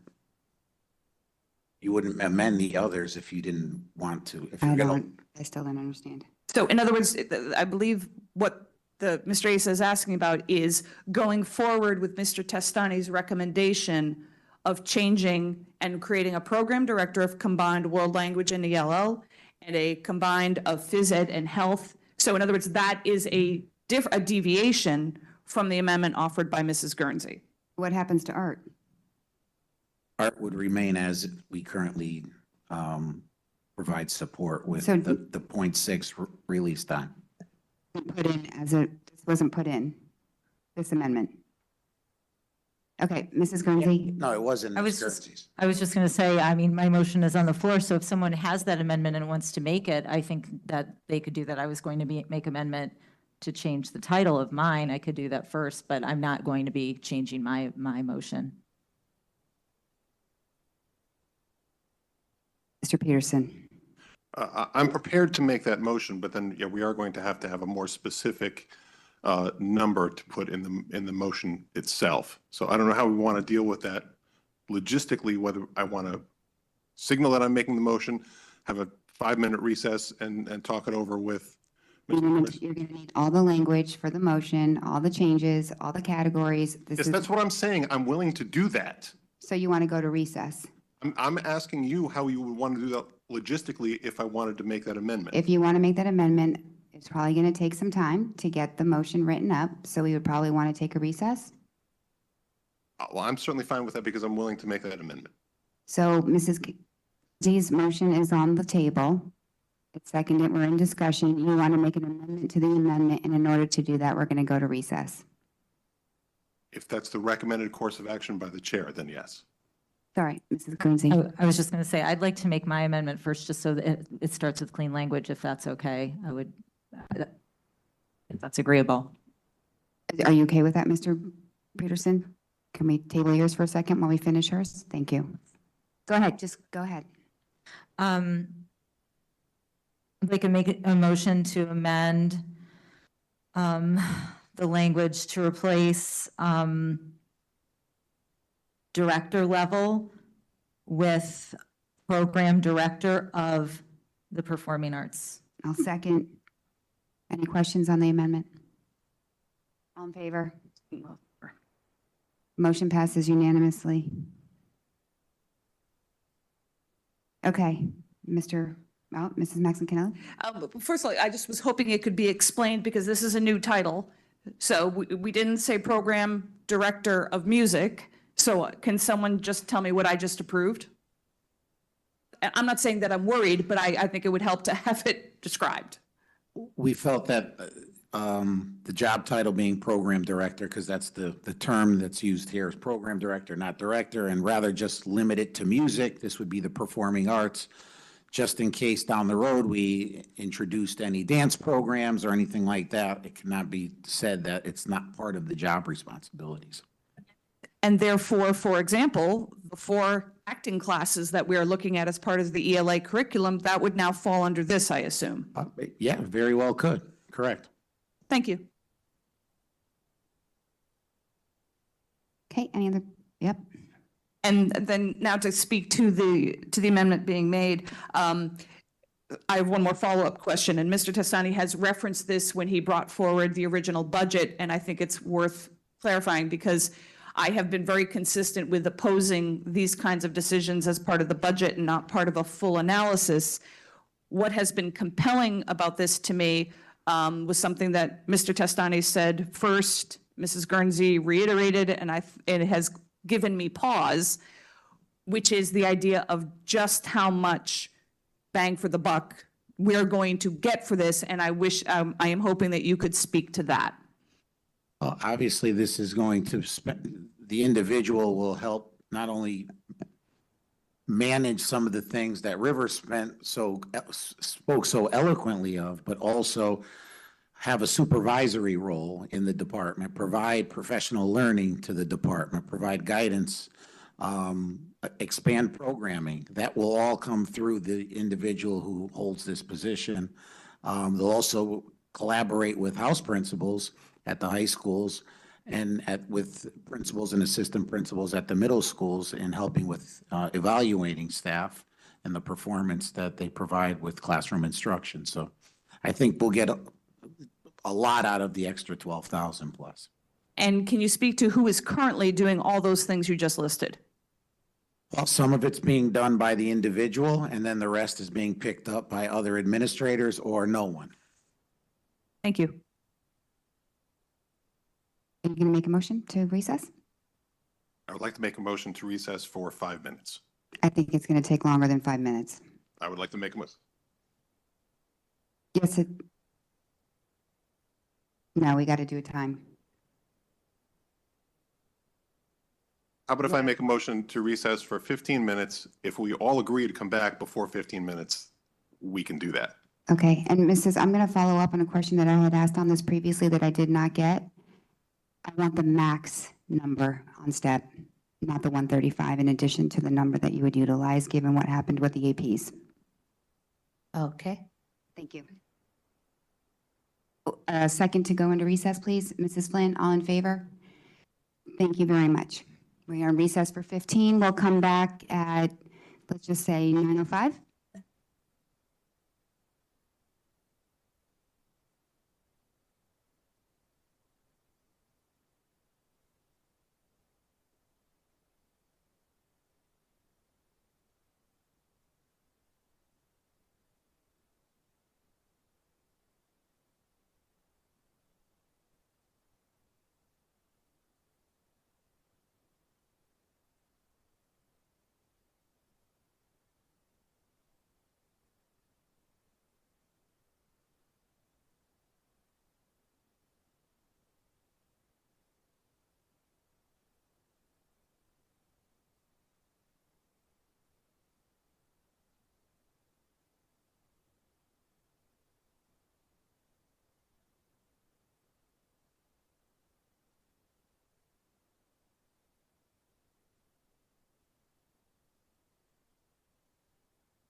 Mike, why didn't you put that up?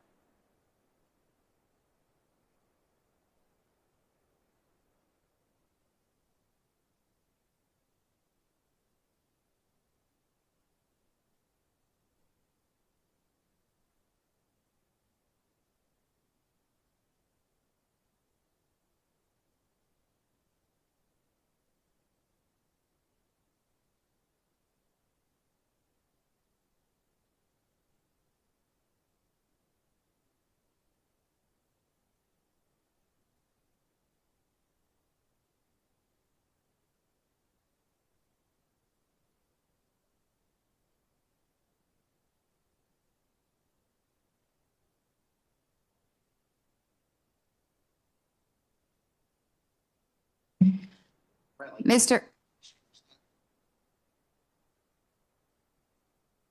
Take care of it, or have it changed. I don't know. Mr. Peterson, are you ready?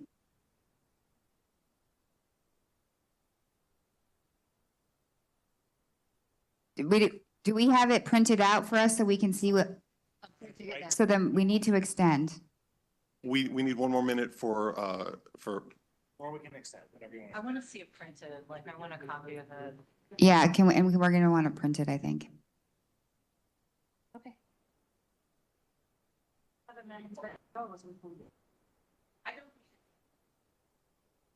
Well, I'd like to see it printed. Yes, yes. You don't always. I mean, sometimes that things do get adjusted on the night and you don't have things necessarily printed. But if you guys want to come back to the table, we can extend if you'd like for like 10 more minutes. Is that what we need to do? So let's come back to the table, come out of recess. And if you need 10 more minutes, I mean, how long do you actually think you need? 10? Okay. So let's come out of recess, please. And we're going to go ahead, Ms. Reza.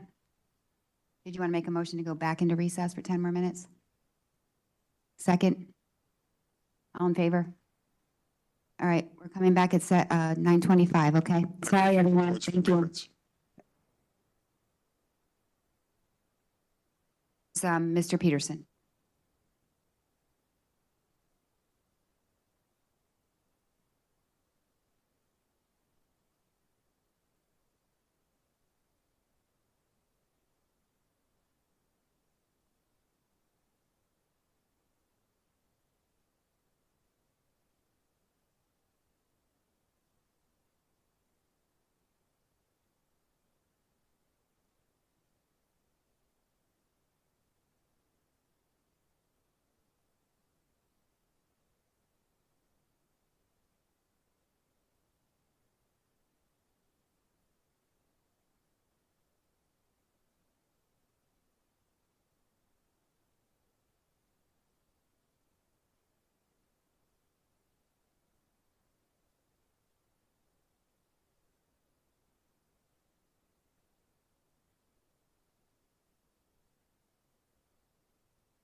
A recess.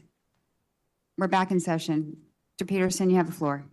Thank you. I would like to make an amendment to Mrs. Guernsey's amendment. So this is my amendment, just to be specific. Mrs. Guernsey's name is on the spreadsheet, but that's not what's part of the amendment. To edit her amendment to read, restore leadership positions in music and art to current structure and elevate current 1.0 music FTE coordinator to 1.0 FTE program director of performing arts position with a net impact of negative $15,408 in the following manner. Add $73,426 to major category 1, summary object 101, department 60. Cut $135,000 from major category 1, summary object 105, department 60.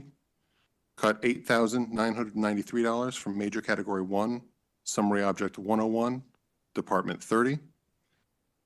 Add $149,562 to major category 1, summary object 105, department 60. And I would just like to add, thank you very much to Ms. Laborious for her strenuous efforts trying to get these numbers correct. Mr. Asa, are you seconding? Okay, discussion. Mr. Peterson.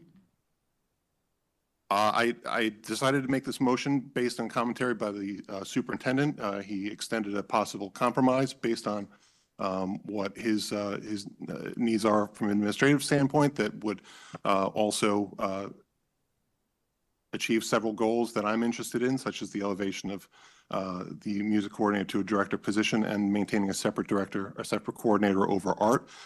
So that was the impetus for my decision to do this, was the commentary by the superintendent. Questions? Mrs. Maxon-Kennelly. And I just want to make sure I'm reading this correctly, so that this is maintaining what had been the recommendation of a combined program director of World Language ELL and a combined program director of Phys Ed and Health, correct? That is what we phrased the amendment to do, yes. And so my comment on that is, and this is where, unlike the case that Mr. Testani made really well and why I will be supporting Mrs. Guernsey's amendment, contrary to my precedent, this amendment I will not be supporting because I'm going to repeat the request that I made going back a few years now, asking for Finance Committee to take this matter up and to do I don't know if the correct phrase would be top down, but to do an evaluation of our leadership, of the financial investment we are making in our leadership, analyzing how well is the job being done, not all of which I think Finance Committee can do. Obviously, staff would have tremendous input on that.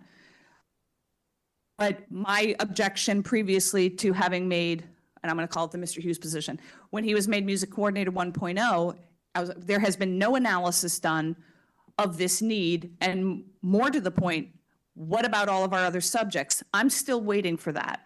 And so until I get that, I can't support this. And it is not an indication necessarily of a future going objection. It's until I get that, I just can't keep chipping away at things. I really would like to hear so much more about this and to know that it was done in that manner. So that's just how I feel about this. Anyone else? Comments, questions? I'll go. So clarification, Mr. Peterson, it says restore leadership positions in music and art to current structure. What you're proposing is not the current structure. The current structure is what Mrs. Guernsey is proposing. You meant proposed, correct? You meant the proposed structure. Yeah. No, the current structure is what we have now. Elevate music. Yeah. No. I'm not sure I understand your objection. No, Current means current. Current means now. Current means today. Mrs. Guernsey's doing, but with elevating the FTE for music. Right? You're trying to do the combo.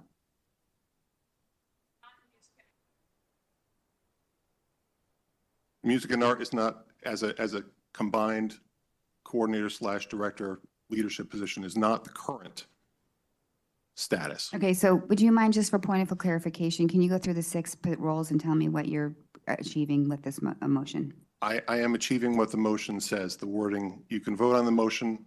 This is the wording of the motion. I don't know. The point of the motion was to maintain independent coordinator / director leadership over music and art while combining, as Superintendent Testani had suggested, and is in the current budget proposal, the PE Health and World Language ELL. Okay, anybody else? Mrs. Guernsey. Well, I mean, clearly I'm not supporting this, and I share Ms. Maxon-Kennelly's concerns about this, and I've spoken to it several times. When I made the amendment several years ago to elevate the music coordinator position to 1.0 FTE, it was also a commentary on our administrators at the time that had not addressed needs in these areas. So we've had so many years go by where this is left untouched, and yet it shows up in our budget book with no previous any kind of presentation or details. I'm not under the impression that there were staff involved, which I asked. So I don't see how the due diligence was done. That makes me feel like these positions make any sense, and that I want to support the combination of especially health and PE. Thank you. Mr. Krasnoff. I am also having some issues supporting this. I just want some more clarity on the combination, what it's going to look like, what their new job tasks are going to entail, how much work they're going to be taking on, how they're going to look at two different subject areas that maybe they don't typically do, world language, ELL. I just want to see it. It doesn't mean I won't support it in the future, but as of today, I am a no. Mrs. Lynn. I will also not be supporting this. I think it is a great idea for this to come to our committees. If we look at the bylaws of our committees, that's exactly what they're intended for, to look at these kind of structural changes and how they will be played out with the input of staff, and then a full presentation not only to the board but also to the public, so they have a chance to speak to it. And I am very concerned about not only the movement toward this, but the process involved. So I will not be supporting.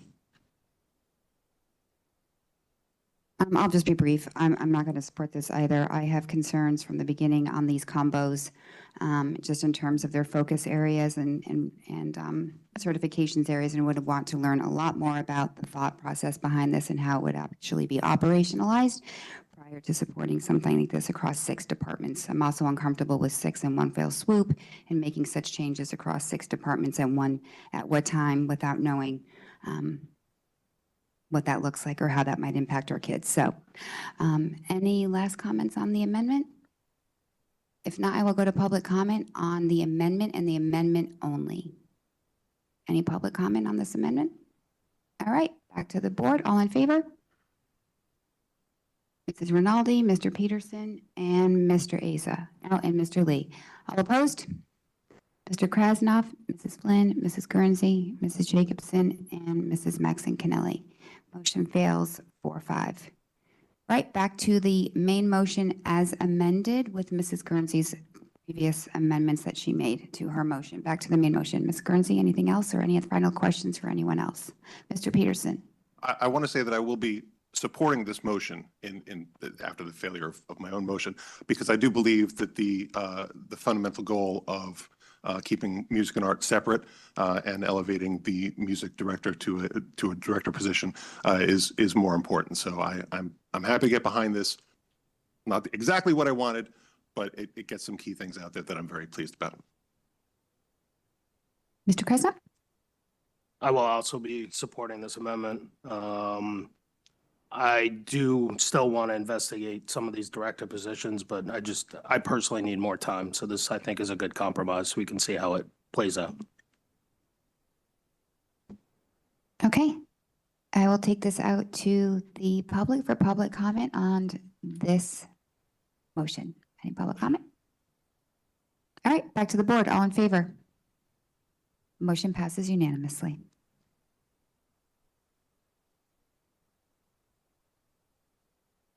Mrs. Guernsey, shall I Number 10 is Yep. going away? Skip that one, thank you. Okay. Revenue adjustment, this is mine. This is to increase preschool tuition revenue based on the new part-time and full-time rates. My motion is to simply increase the preschool tuition revenue in the budget book by $118,000, 688. And that's it. It's just to include the new tuition rates, including the new enrollment for the 3 classrooms and based on the new part-time and full-time rates as a revenue adjustment. Can I get a motion? Mr. Krasnoff. Well, my motion second, Mr. Krasnoff. Any discussion on this? This number came from staff and was worked out by them and provided to us as a revenue adjustment. Mr. Asa. Yeah, I mentioned, and I won't drag this on. I mentioned at the last meeting, I do not support increasing this, especially this much. While I'd love the idea of putting this in our budget, I think being more conservative and not doing so, I think I stressed last time, we don't know if all of these kids are going to come and be paying the rates at which this was calculated. We don't know if more people are going to be free and reduced. We don't know what the ratios are going to be. So I would be more comfortable moving forward as is without increasing it, and then hopefully getting a real baseline after a year under our belt. Anyone else? Mrs. Maxon Kennelly. Someone explain the additional commentary in that right hand where it says no motion needed, see below transportation amendment? That's not part of the motion, I understand that. I just don't understand that commentary. Mrs. Laborious, do you have a comment on that? I didn't put that. Yeah.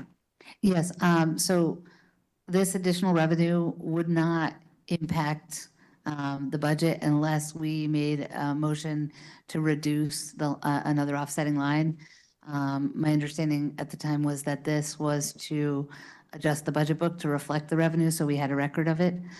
There is a motion down below, item number 16, that we will get to, that's put forward by a separate board member to reflect the revenue, to utilize the projected revenue to offset transportation costs. Yeah, so just so the whole purpose of the part-time, of the tuition for preschool, for those who may not be aware, is to offset the transportation costs. This item is brought forth given to me by the staff, and it's only at 82% of the expected amount that they would, so it has already been reduced from an expectation.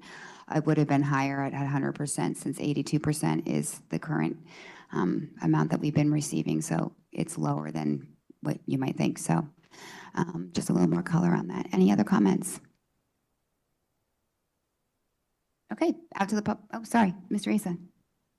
So what happens if this passes and the subsequent motion doesn't?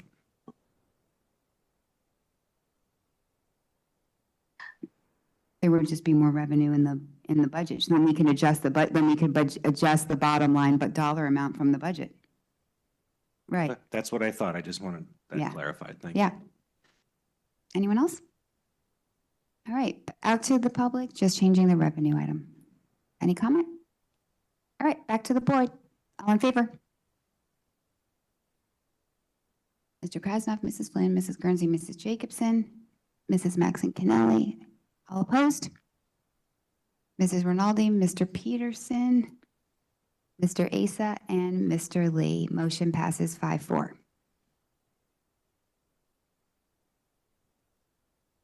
Okay, data coordinator. Sorry, Mrs. Maxon Kennelly, you're up, sorry. Yes, so I'd like to make the motion to cut $129,000 from major category 1, summary object 103, department 60, to discontinue funding of the data coordinator position. I'll second. So I'm sure this obviously is not a motion that will surprise anybody. Back when this was first proposed, I had asked for, or I had made the argument for it to be cut. It was cut but put into the grant, and so the district has benefited the argument has been made that the district has benefited from this position at that time. Before I go further into my argument about this cut, I was hoping someone could speak very specifically to the new data software we have. I think it's called Decision Ed, of what that has done for the district.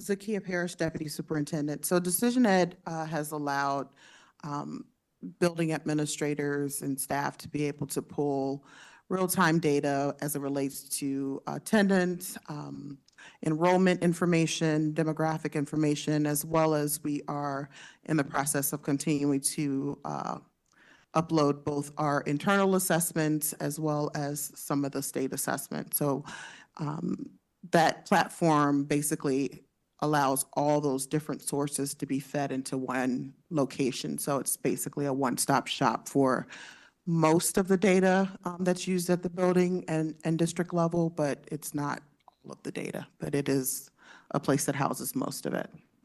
I would only add it also gives real-time numbers in ways you can slice and dice things. So it's not just simple, I want to know what the SBA scores are for 2021, 2022. You can compare that among other things. You can look at particular schools, groups of schools together without having to do the aggregation or disaggregation thereof. I think the system has somewhere between 1,000 visualizations you could also apply to the current sets of data that we're uploading for, historically and in the future. So 2 follow-ups to that. Which of our staff members have been trained on it? Right now, currently the administrators. And so there's a plan being developed to then roll that out to some of our support staff. So our deans, our interventionists, so that the data assessment coordinator, in addition to IT, have developed a plan for training and implementation of the software at that next phase. And just so that I'm clear, because obviously it hasn't been much of a discussion, you consider this a worthwhile investment? Yes. Okay. I saw Mr. Krasnov had his hand up. Yes, Mr. Krasnov? I just have a question about the software. Is it kind of like Excel when you slice and dice, you have to manipulate the data and play with it, or is it like click and go? So is it important to have someone that is a master with this versus, an admin being able to spend 2 seconds instead of an hour trying to figure out what they need? You click and you get the data. So there's no inserting formulas on our end anyways. I'm sure in the back end and setting it up there is, but on our end, you click and you get it. Thank you. So fundamentally, what my belief is about this is that this is a want, not a need. I have no question whatsoever that the person you have in the position has done a good job. I want to be very clear. I'm not denigrating the work that has been done. And who wouldn't want to have another person who is aiding in this? It'll alleviate people of work. This person, I just want to be clear. I'm not denigrating the position or the value of analyzing data.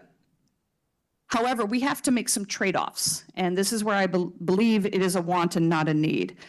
Every single one of our administrators has an O92. Part of that O92 requirement is taking a course in data, managing data, analyzing data, assessing it. You're not an administrator if you haven't taken that course. And that if it were a matter of someone is struggling with analyzing the data despite that course, a little well-placed PD, probably provided by internal members, could improve that. This is a job that used to be done by a part-time central office administrator. That was one part of his job. So it's already doing far more than that. We did have a recent data presentation, and I am sure that there was a lot of behind-the-scenes help with that by the data coordinator.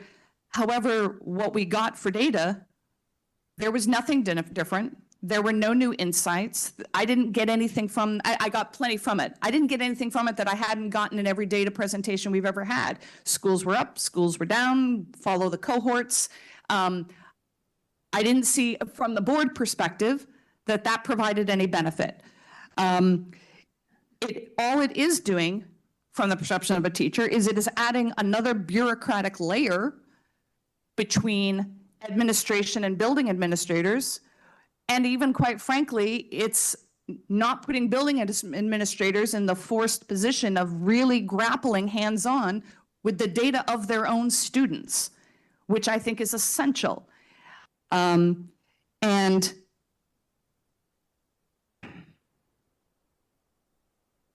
that would be my argument. Again, I'm interested in what other board members feel. But given the investment we've made in the software, I can't support this continuing in the shift from the grant to the operating budget. Can I speak to one thing? There's been more conversations about data in the Fairfield Public Schools in the last 4 months probably than in the last 20 years. Simply because we have data available, we have somebody that coordinates, goes out to buildings, talks to administrators, talks to teachers, and they're actually having conversations about data. We have a data person in IT that no one seems to discuss whatsoever for years, yet the third day I was here meeting with the FEA at Fairfield Ward High School, the leadership, there must have been about 40 people there, including Mick. The one complaint that rang clear from teachers on up to administrators is there is no data available. It's a black hole. We put information into spreadsheets, we submit them, and nothing comes out of it.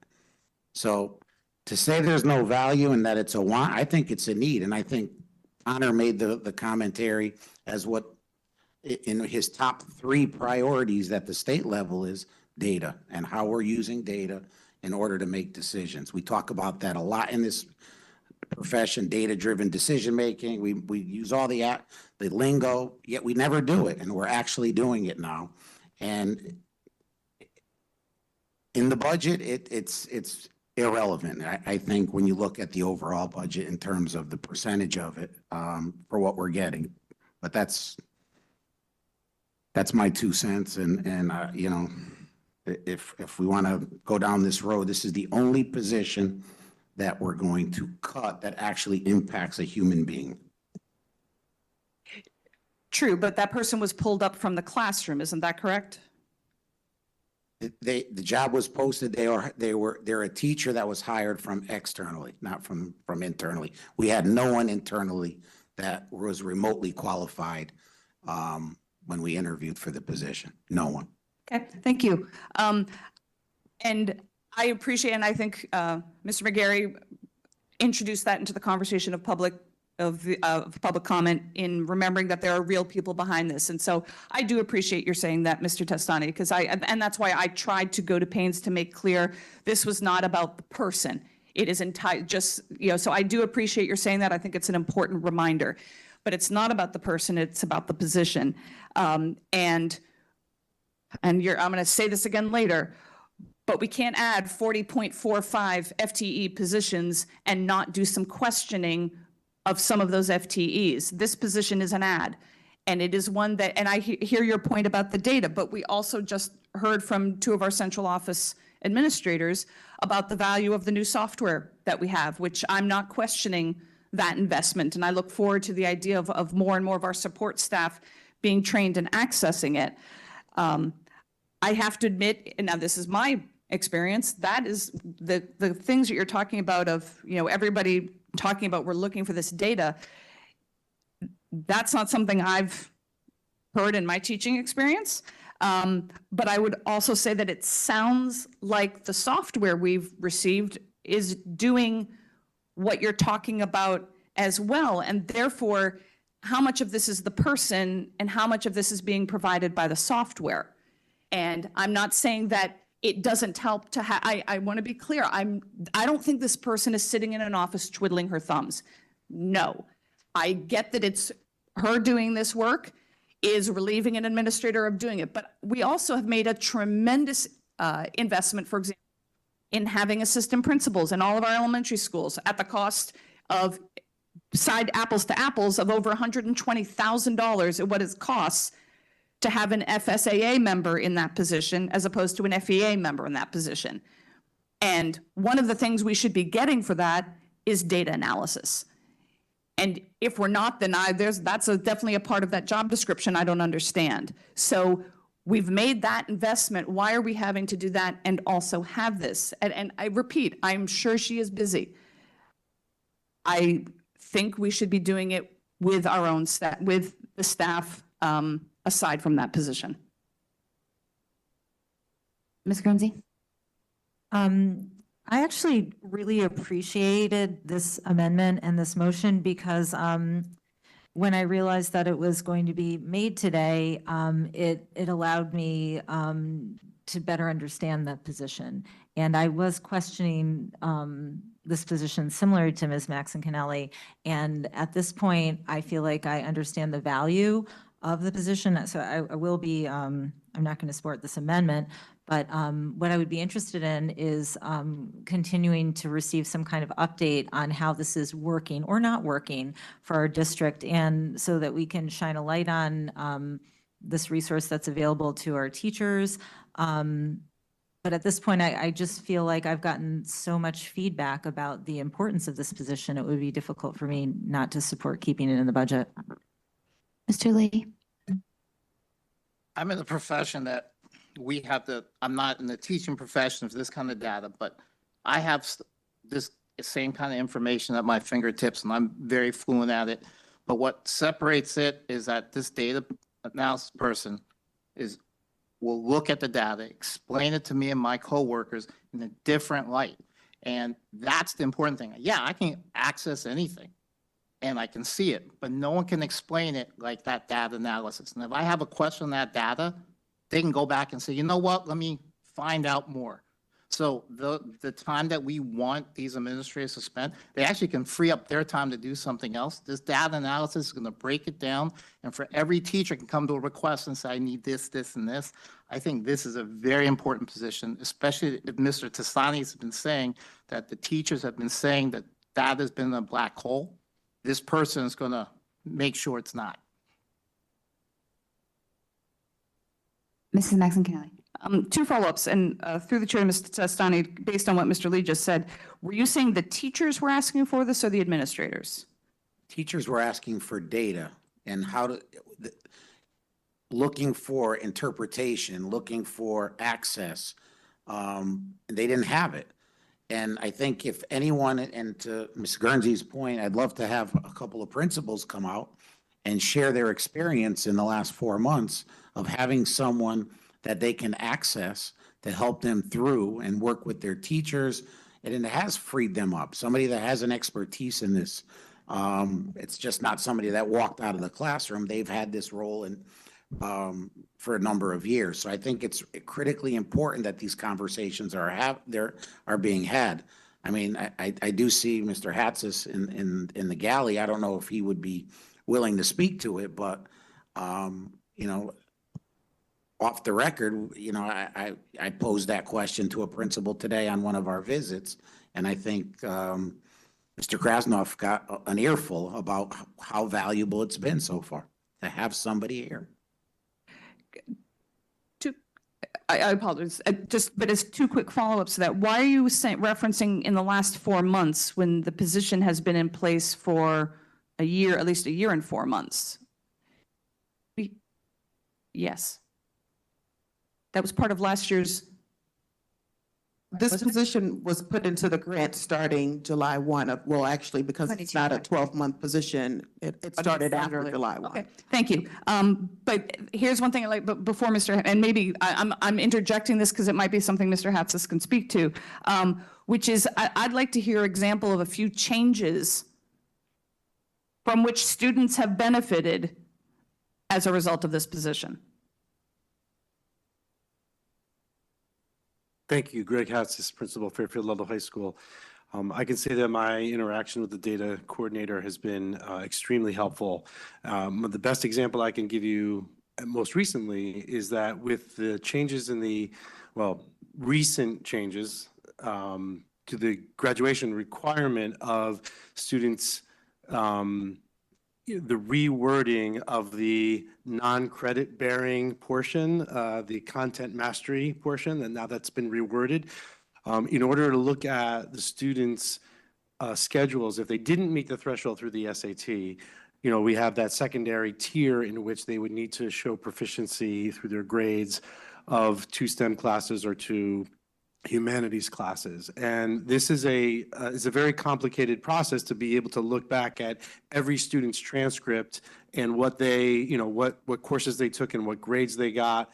The data coordinator put that in a spreadsheet that within minutes, I knew exactly which students we had to talk to, and it would have taken hours and hours and hours and hours of any of my time or any of the staff members at the school's time in order to get that information.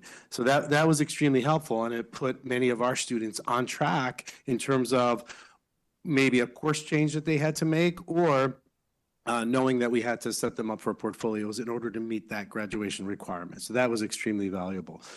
Also, with the PSAT results, which is related to the same topic, but just in terms of giving information to our, I'll use the math teachers as an example. Who are the students who are in the different tiers of whether they are meeting proficiency, just below proficiency, or need a lot more remedial help? It helped that data that was given to us by the data coordinator and color-coded and analyzed and organized in a way, made us make decisions about who would get the support in our after-school program.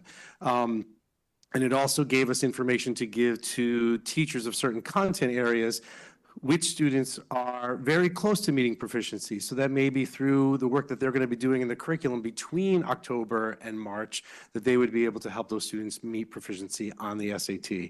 So those are just some of the examples. And I can say that although we've done versions of some of those things in the past, the time spent was cut dramatically by having the ability to access the data. So to your point earlier, I really appreciate the fact that, yes, we do analyze all the time, but it's the accessing it and the time spent was just cut tremendously by having the position, so. Can I just add to that question? Do you mind? And I don't want to conflate the two. The program itself, with my answer of how it slices and dices, is far different than a person working with data and analyzing it and making plans. So we could have the best systems, but if we don't put them to action, it means nothing with them. So I don't want to conflate the system with the person. And if that's how my comment was taken, I just want to put that out there for the record. But moreover, we've spoken at this table, I would say, over the past year about improving reading and curriculum and instruction. That doesn't happen until we have longitudinal and up-to-date, to-the-minute, precise data for students, parents, and teachers. And I could tell you those spreadsheets outside of the decision ed are updated almost on a daily basis in terms of when we get new data for a student at the student level to the teacher level so that they can make decisions on the next day of their instruction. I'll also add, we just finished gifted testing. I'm not sure how we would have pulled that off without data analysis. There are multiple data points there that we have to triangulate for each individual student who goes through review from 3rd through 8th grade.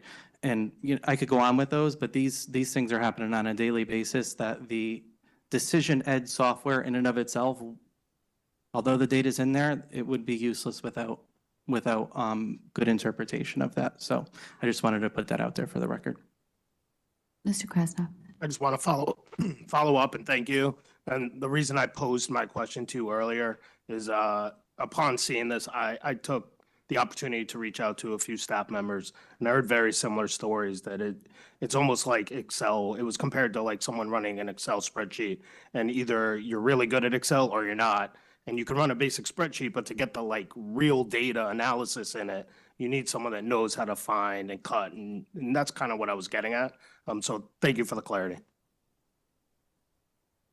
Okay, anyone else? Okay, I will take it out to the public for, before I go to the public, Mrs. Boreas, I just want to make sure this is still in the ARP grant right now, right? Correct. And we can't keep it in the grant right now. I'm just doing a point of clarification because The grant ends, correct, yeah. September 30, 2024.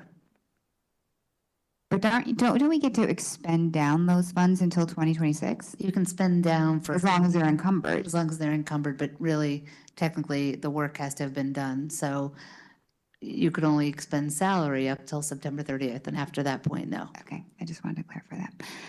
Okay, out to the public. Yeah, sure, come on.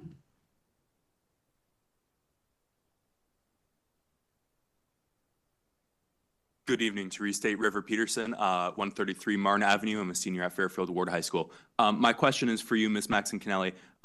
I have just been introduced to this prospect about 15 minutes ago when you introduced this motion. I am by no means an expert on data analysis. I had no idea that this position existed, but after hearing the testimony of the people at this table and members of the board, I can safely say that I feel more comfortable as a student knowing that there is someone in that kind of chair position leading the way to make data available for teachers. My question, after I kind of phrase it, is something along the lines of this not only affects, in my opinion, from hearing what the board is talking about, this not only affects the person who is making these, the data analysis coordinator herself, but it also affects teachers and it ultimately affects student life. Teachers need direct and reasonable and easy to access to data and how it affects student life. And so it seems like removing funding for this particular person without a suitable system in place to guarantee that the data will remain accessible, simply relying on the training of different administrative roles, seems like this staircase is missing a couple steps. So could you clarify that there are systems in place once theoretically your motion passes and once funding is removed that would allow teachers to remain would retain easier access to the data as it is currently? All right, Barden? In general, the board does not respond to questions in this part. We just receive comment. I apologize. Thank you for your time. Thank you. Thank you, River. All right, back to the board. All in favor of, oh, sorry. A couple things. Please and again, obviously I can read the mood, but I would be remiss if I didn't end with a couple of points. Can we please not act like we haven't had access to data before?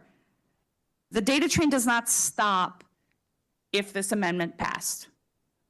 It doesn't. It's still accessible. We're still using it. We have software that improves our ability to make use of it in decision making. So I just want to make clear, it's not like we've been doing non-data driven decision making up until now, just as one point. And as a second point, and Mr. Tassani, you alluded to this, don't we also have IT support already existing? Yes. Thank you.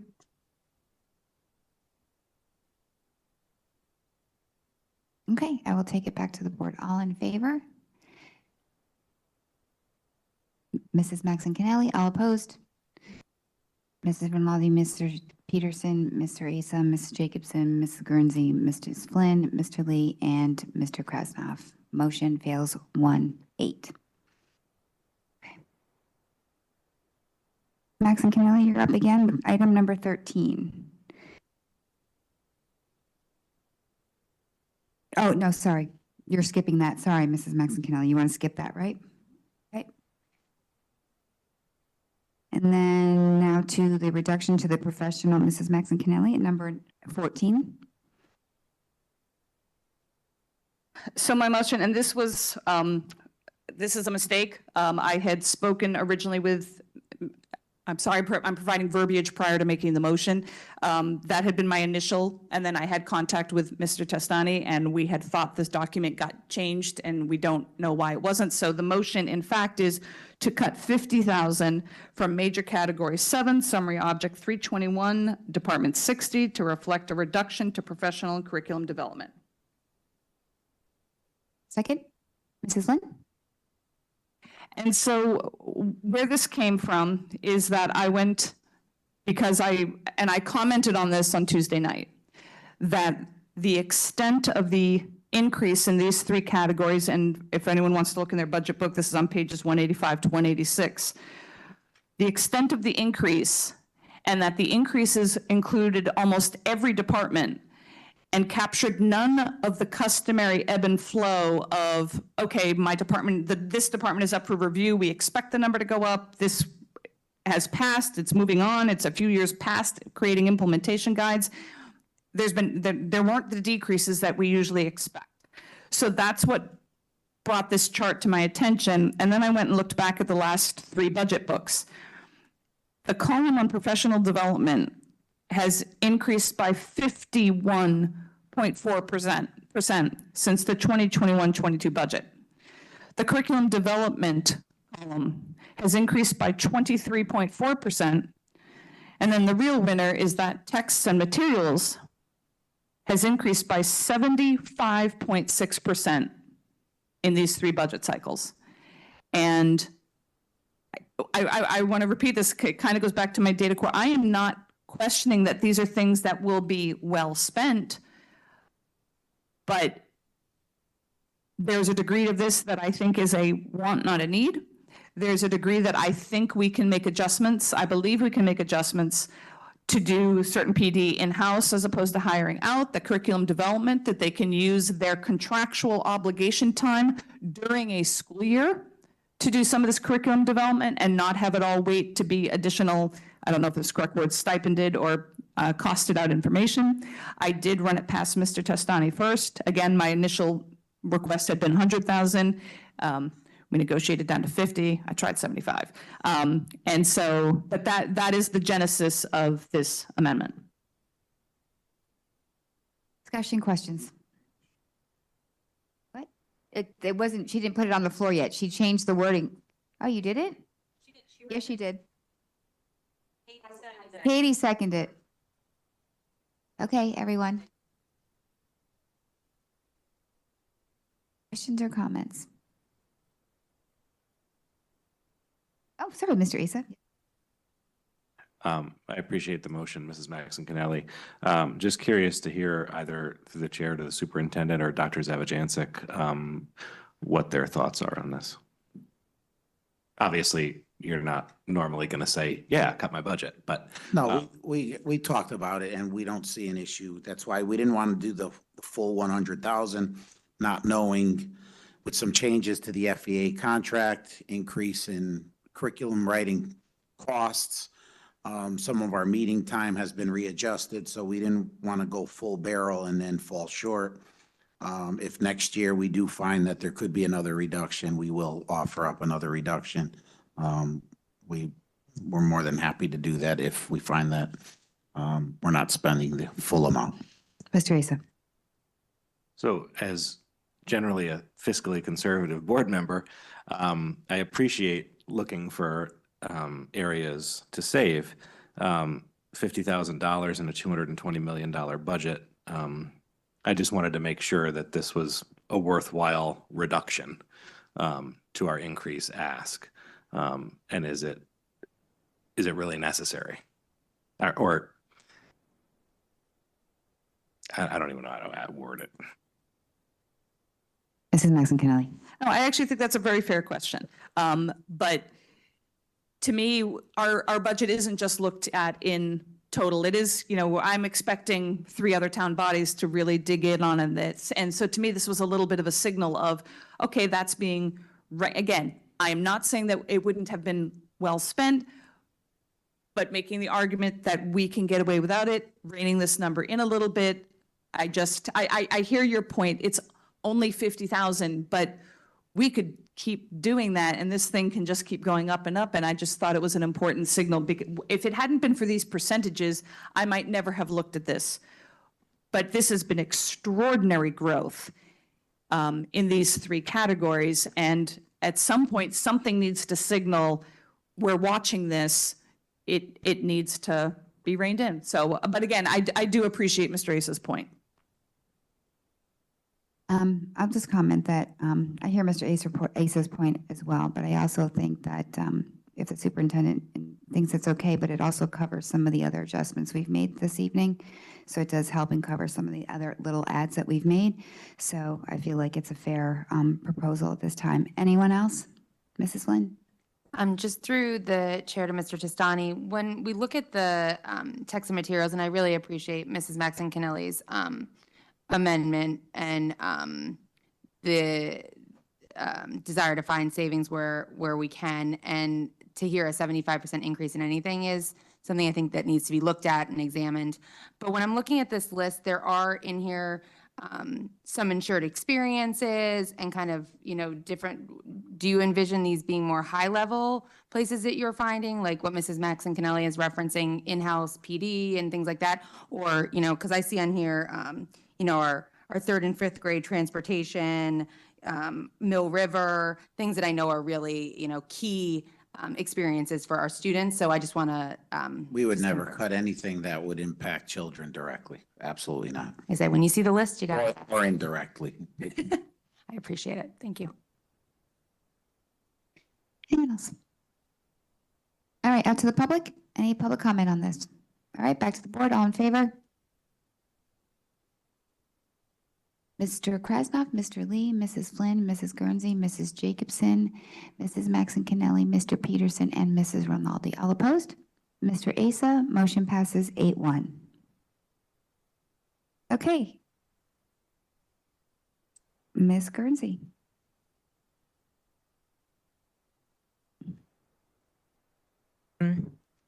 My motion is to add $67,500 to major category 1, summary object 101, add $23,330 to major category 2, summary object 201, department 63, and add $978 to major category 2, summary object 205, department 63, to restore hours of class time for grades 4 and 5 art from a 2020-2021 reduction. Mrs. Flynn? Mrs. Guernsey, you want to provide any? Go ahead. Okay, so I just wanted to speak to the genesis of this because what I don't like to do is surprise people. So this kind of goes against like what my wants and needs are. But just to explain to you how this ended up here, clearly being someone that's very passionate about the arts, I've been sort of struggling with the fact that during COVID, we cut the budget to the art department and we cut our elementary school art program to pay for social workers. That was a really painful moment for me and I haven't lost sight of it. And with this budget, I wasn't sure that this was something that we could tackle because I think it's actually a lot larger than what I'm showing here. This is like the part where you dip your toes in. But what it is, and the way that this came to be is I started thinking about the director positions that were presented to us and how they came to us in such a way that they I didn't really have time to process them. I mean, I've spoken to this a couple times. So when I thought about adding administrators to programs that had recently been cut, I couldn't help myself. I had to make an amendment that would work towards restoring that program. So whether this passes or not, I hope that it signals to this board that I'm really interested in looking closely at our art program and restoring the work that we were doing so well at the elementary school level. There are changes I think we can look to at middle school. I mean, art does not receive the kind of attention, of course, that music gets. So I think there's something that needs to be done there where we're investigating that. The high school is fantastic, but we should look at that too. And clearly we're seeing a lot of success in art. So I'm not arguing with that, but with our students and with their talent. But this is the reason that I'm focusing on grades 4 and 5 is just like really out of convenience because in the spring in May, it was the May 25th meeting of 2021, there was a budget adjustment that was suggested that would do exactly what I'm offering here, which is restoring just grades 4 and 5. And that was because we thought it was more palatable to just focus on those 2 grades. And also because of the impact it has on those students as they're moving into middle school and they're becoming really interested in art. So it was a number that already existed, and it's a program that already existed. So I'm not creating it. It existed. It can be implemented again, I believe. And it wasn't like a lot of work that needed to be done to bring that number from May 25th to a current day. So that's my thinking behind it. I don't know. I mean, it's something that I'm passionate about restoring this, and I just thought that this would be a way that I could respond to the investment that we're making in, the music director position and wanting to make that in so many other areas, but making sure that our programs are taken care of first, really. Thank you. Mrs. Lynn? I will be supporting this amendment. I attended that meeting. I made comment in regards to that cut, and it is something that has not left my mind since.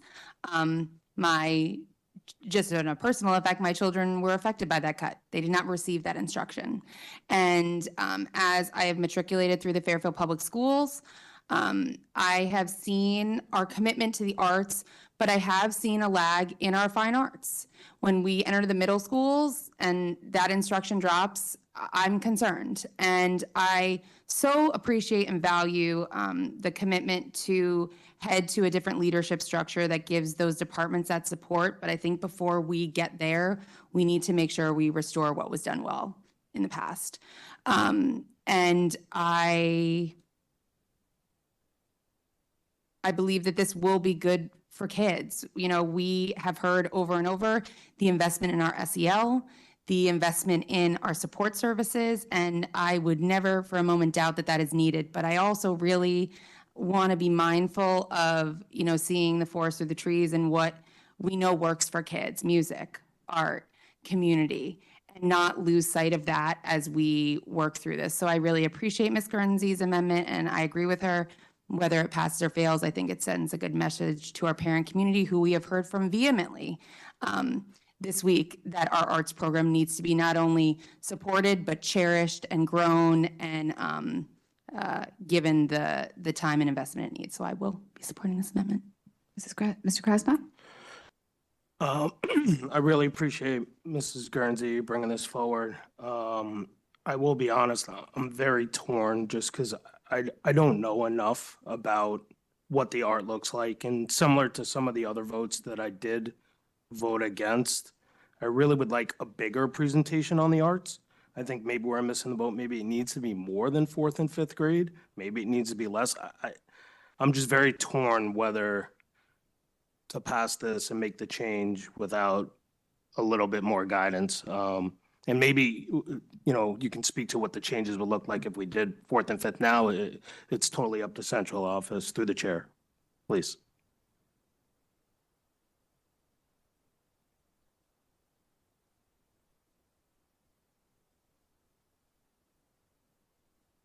So I can't answer your question tonight. Obviously, this is not something I prepared for in terms of a presentation. What Ms. Guernsey is referring to is, and I forget the numbers because I don't have them in front of me, I think 4th and 5th was reduced by between 5 and 10 minutes 2 years ago. That may seem like a lot or a little, depending on how you feel about it over time. With that being said, in terms of resources, time is finite. And without advocating one way or another, because I don't have the presentation, the elementary schools in the schedules would have to be figured out as a result of those changes.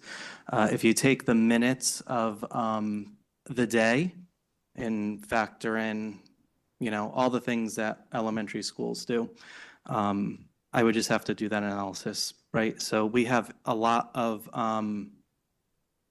specials, and that's not a negative comment when I say that have to fit into the day. And we have also reading, writing, math, the typical things that are within there.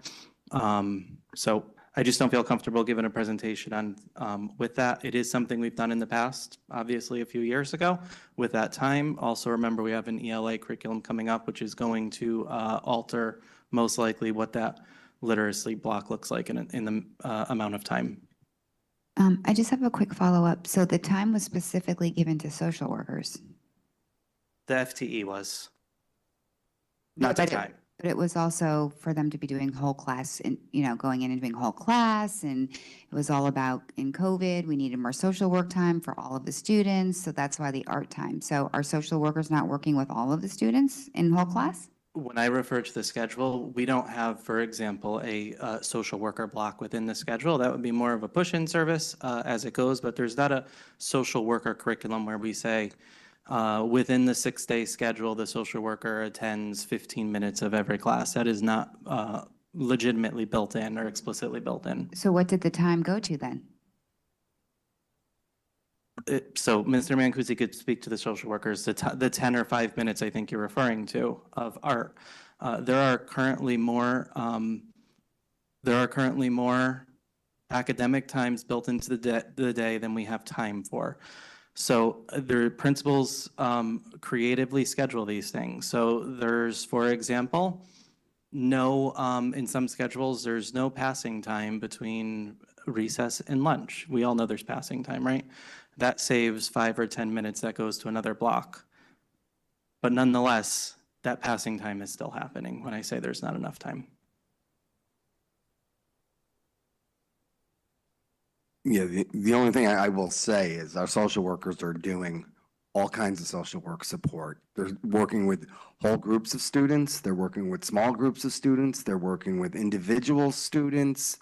Back when the swap was made for the 5 FTE social workers for the art time, it was because we were struggling, obviously, and we continue to with student social, emotional, behavioral and mental health needs across all our schools, and the principals were the ones who actually came and asked for the additional social work support to provide the additional support that all students in their buildings needed.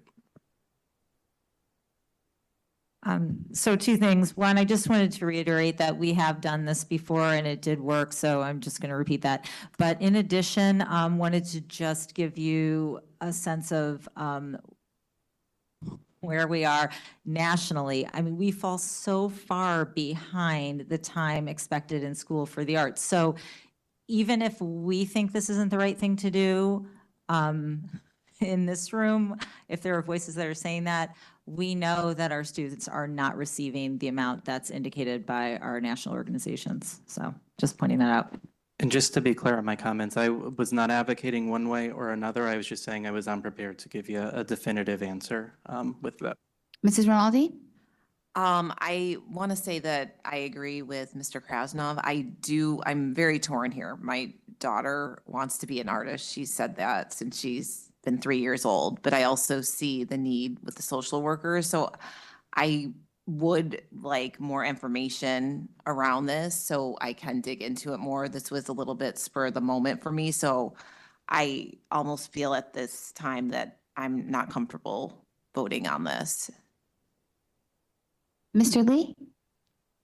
To clarify something, if we approve this, the social worker still pulls out that one individual. So they're still actually missing that art time no matter what. If it's an individual session, they'd be missing, it may not be the art time, it may be some other subject. It depends on the scheduling of the day. Just to follow up, that pullout happens all the time. Oh, no, I'm aware because my Oh. daughter got pulled out. She Oh, missed okay. actually a lot of art Okay. and things. I just was Because didn't you usually that. that's the subject. They're not getting pulled out for reading or English and things like that. It's usually the PEs, the specials, specials. Yeah, I hear you. All right, Mrs. Flynn?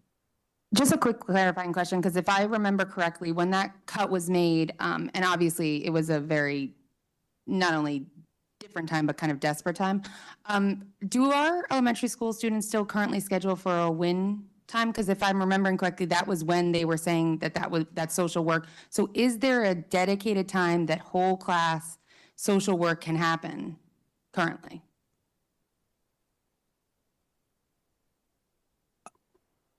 I would have to look into that. I mean, Mr. Mancusi can probably respond to that. I don't want to put out there that we're going to do 20 minutes of social work every 6 days, obviously, but I just want to clarify that it was there and now it's not, and that was the onus of when that work was going to happen. So while I appreciate the need for extra social work, my concern is that that has gone away at a whole class level, and yet those students are still losing that art instruction. So they're getting none of the benefits of art and drawing and tactile and sensory, and they're also not getting the benefit of the social work, some of them.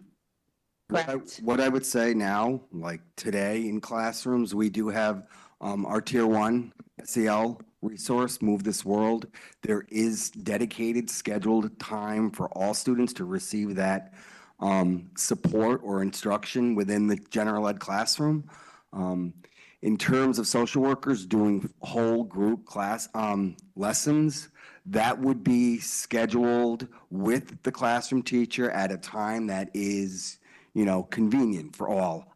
I don't know that every social worker does full classroom lessons. During COVID, when there was that remote time in the schedule, there was that SEL block of time every day. There's still morning meeting though going on in our schools, so there is a lot of SEL support being provided to all kids. Mrs. Maxon Kennelly. Yeah, thank you. I will not be supporting this amendment for a few reasons. First of all, I'm unclear on what Mrs. Flynn means when she says, and I quote, that your children did not receive that instruction. We've received no report on, no analysis, no presentation regarding actually what that, and I'm not saying that there might not be something meaningful, but just let me finish. We don't know what that, like, I can't identify that they now don't do, okay, and this is where I'm not the artist. They now don't do sketching. They don't do charcoal drawings. They don't do whatever it might be. We don't actually know what this 10 minutes represents. We don't know how many kids, again, we're assuming that everyone loves this opportunity in the first place. That was part of the discussion from 4 years ago, that I am no doubt that students who are very, very artistically driven, that this was something that affects them more so, but we can't pretend that this affects all kids that much. That's ultimately why we could get on board with it, was because it was only 10 minutes. And this, just to be consistent, I'm not comfortable with supporting something when we've had no analysis of the impact in either direction. It is 10 minutes. I appreciate the fact that our elementary school principals were put on the spot for an offset. They wanted something. The superintendent told them, if this is that important to you, then you need to find something that has the most minimal effect on kids that you can endorse. And this was endorsed by the building leadership. That to get that, and that, again, that does not mean we wouldn't want to have that, but to Dr. Zavajanczyk's point, time is a finite resource. And if that 10 minutes of art is that important in the schedule, it has to be taken from something. And until we know and are comfortable to say, and I'm comfortable with it coming from blank, I can't support this. So I'll just leave it at that. And again, this is not about not supporting art at all. I'm very pleased with what we did with music, for example. Maybe this is a long overdue topic, and I appreciate that Mrs. Guernsey has put it back on our radar, but that's why I can't support it at this time. Mr. Asa? Sorry, can I just clarify my comment because it was brought up? Yeah. I just want to clarify that I was speaking to that the children, including my child, lost that 10 minutes of instruction.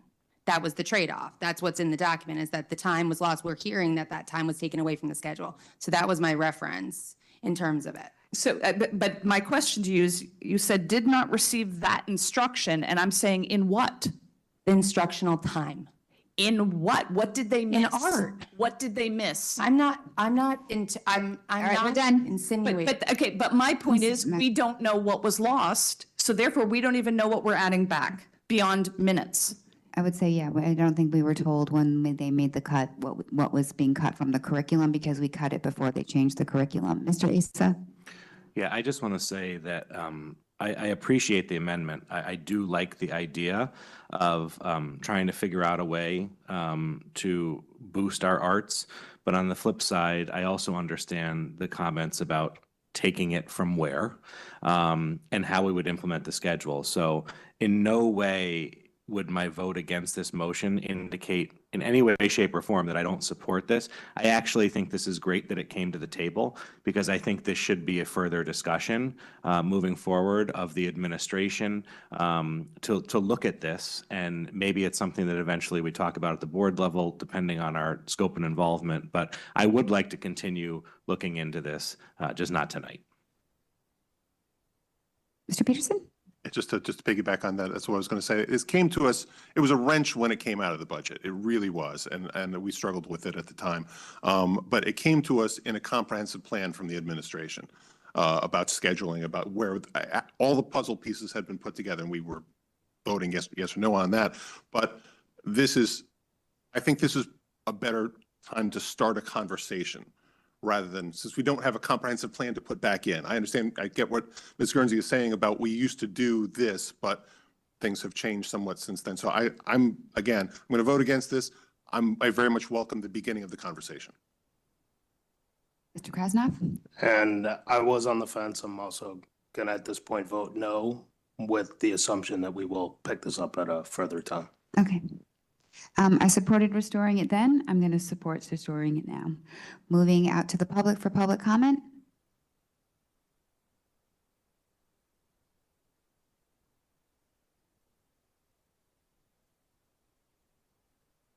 Hi, I'm Katie Romeo, 237 Greenfield Street.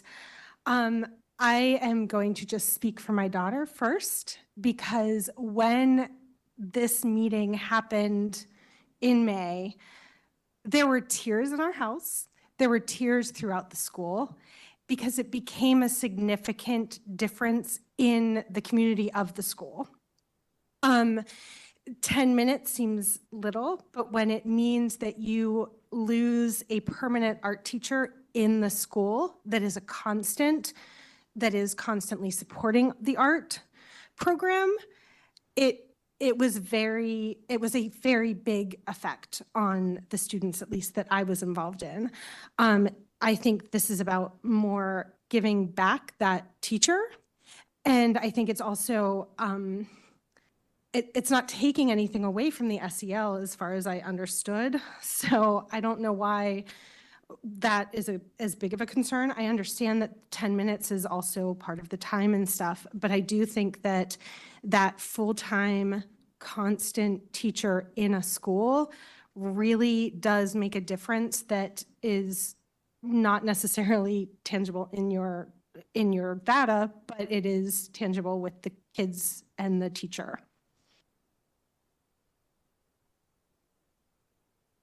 Okay, anyone else on this motion? Oh, sorry, Mr. Asa, okay, go Yeah, ahead. I just have I guess a follow-up question. I know we don't engage with the public, so I'm not doing that. But it did spur some thinking, because I know there's been some comments and some emails that have talked about full-time teachers. And I could be wrong, but I believe even before this reduction that several schools had shared art teachers. And Dr. Zavjansa, could you just compare? I think it's lovely that some schools had, if they had them full-time, but that was not the case at all the schools, correct? That's correct. At least since I've been here, I don't believe any school, I shouldn't say that every school has had a 1.0. There are schools that have a 1.0 allocated to them. McKinley is one of them. I'm sure they're in the book here, but for the most part, their part-time positions are shared. And that would be something that I would just say as we continue this conversation to analyze and look at, and maybe through finance and other means, it should be something that is explored. So I just want to comment on that too, because they do have a 1.0. And for some reason, and we had this conversation after the year started, it is split between a 0.4 and a 0.6.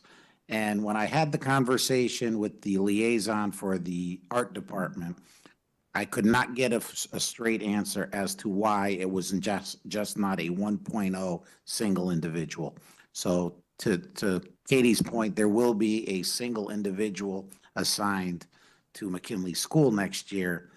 There was no reason why with a 1.0 it needed to be split amongst two people. So again, part of the rationale in some of our conversations as to why having leadership at the central office level over departments is when things like this occur, there's no rhyme or reason because of little accountability that is in these quasi teacher, somewhat admin positions. Okay. Mrs. Flynn. Can I just ask a clarifying question? Do we have a 1.0 music teacher at each of our elementary schools? I believe so, if not more at some. Thank you. Mrs. Guernsey. I just wanted to relay that the national standards also indicate the number of students each teacher should be serving, and they're capped at a range of 300 to 400. So when we have them across schools, that pushes in the 500 range, it doesn't meet the standard of that either. Mr. Krasnov. I'm gonna make it brief. I'm voting no, but not because I don't support you. I'm voting no because I think we need to look at whether we need one FTE and what we can do. I may want more than you're asking, to be honest. I could just clarify music. That is a different structure than art in terms of my answer with 1.0. They meet more than once every 6 days. Mrs. Guernsey. I'm sorry. I just wanted to say that I'm appreciating this conversation so much, and what Mr.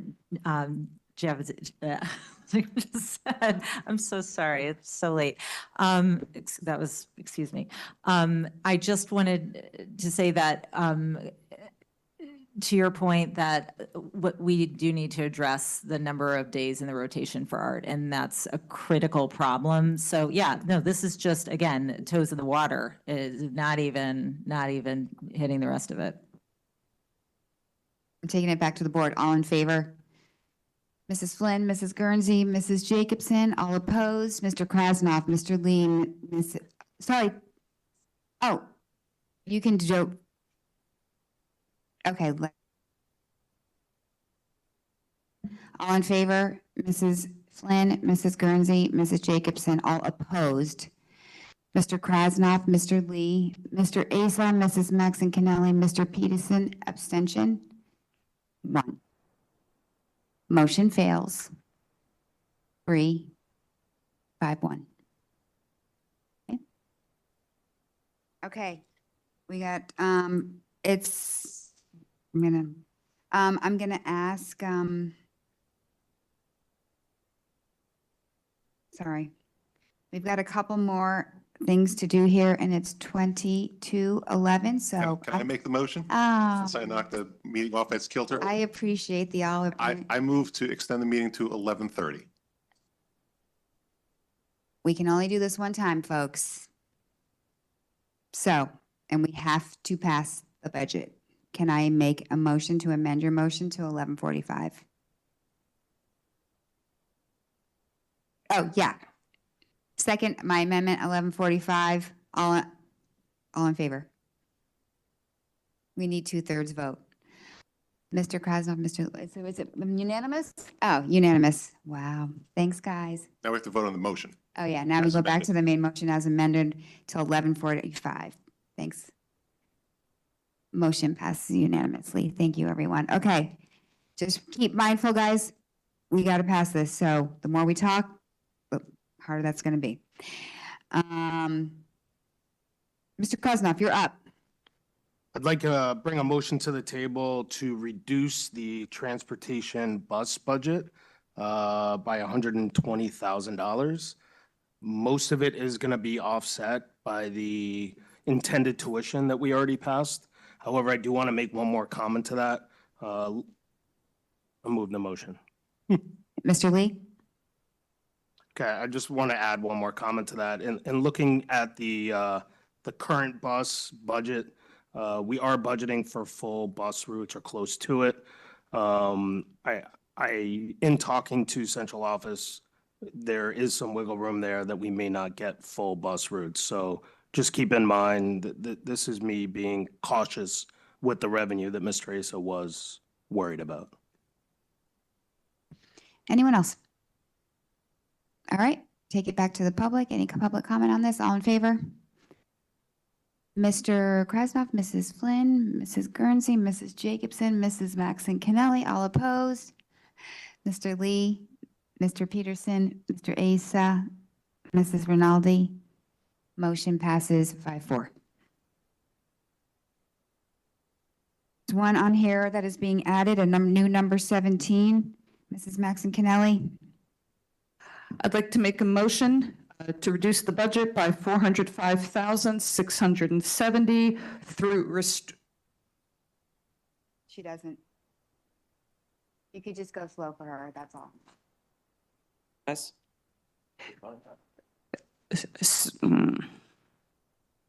Minus 4 FTE. Just so that you know where it is going, this is going back to the status quo for middle school. So I make a motion to reduce the budget by $405,670 salaries and benefits, with a cut to the 4.0 FTE designated to middle school expansion of staff.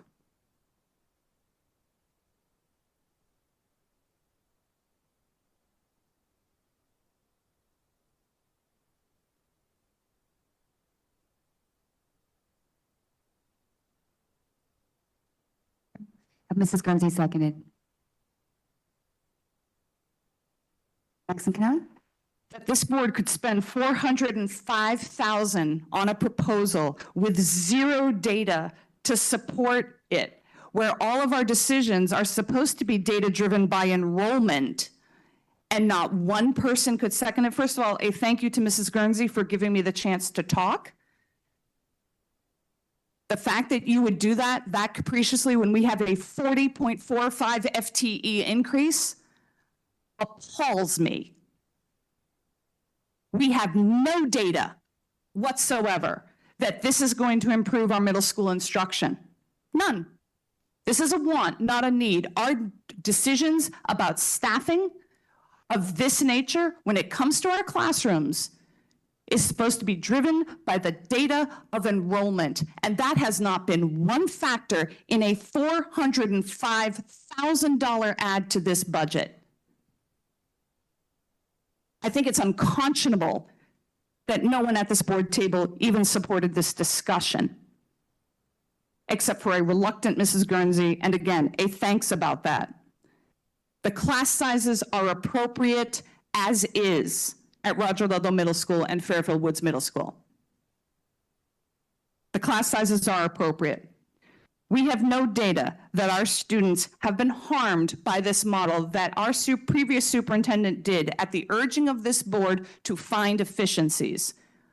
We have had no discussion whatsoever this entire budget cycle about efficiencies and structural change, which used to be the mantra of half the members of at this board table, and supported as a philosophy by all of us. And it hasn't been mentioned once.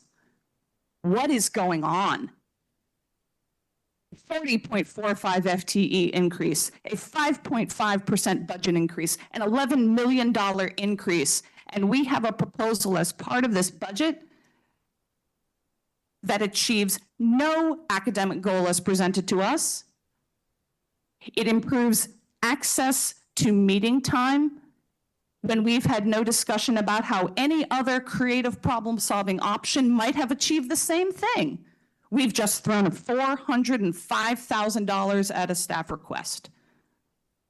I don't understand this board that I'm a part of that doesn't even want this discussion and doesn't even push back on or challenge this proposal to the budget. I absolutely understand why the ask was made. And I don't think that the reasons given for it aren't reasons that $405,000 would address, but I've heard no information that this is going to improve student support and student performance at all. Obviously, I'm not expecting this amendment to pass, but I'm just going to say it. What the hell, it's this late. Shame on this board for offering no pushback on a 40.45 FTE increase.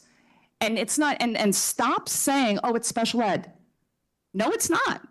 There's plenty here which is not that, and we've questioned virtually none of it.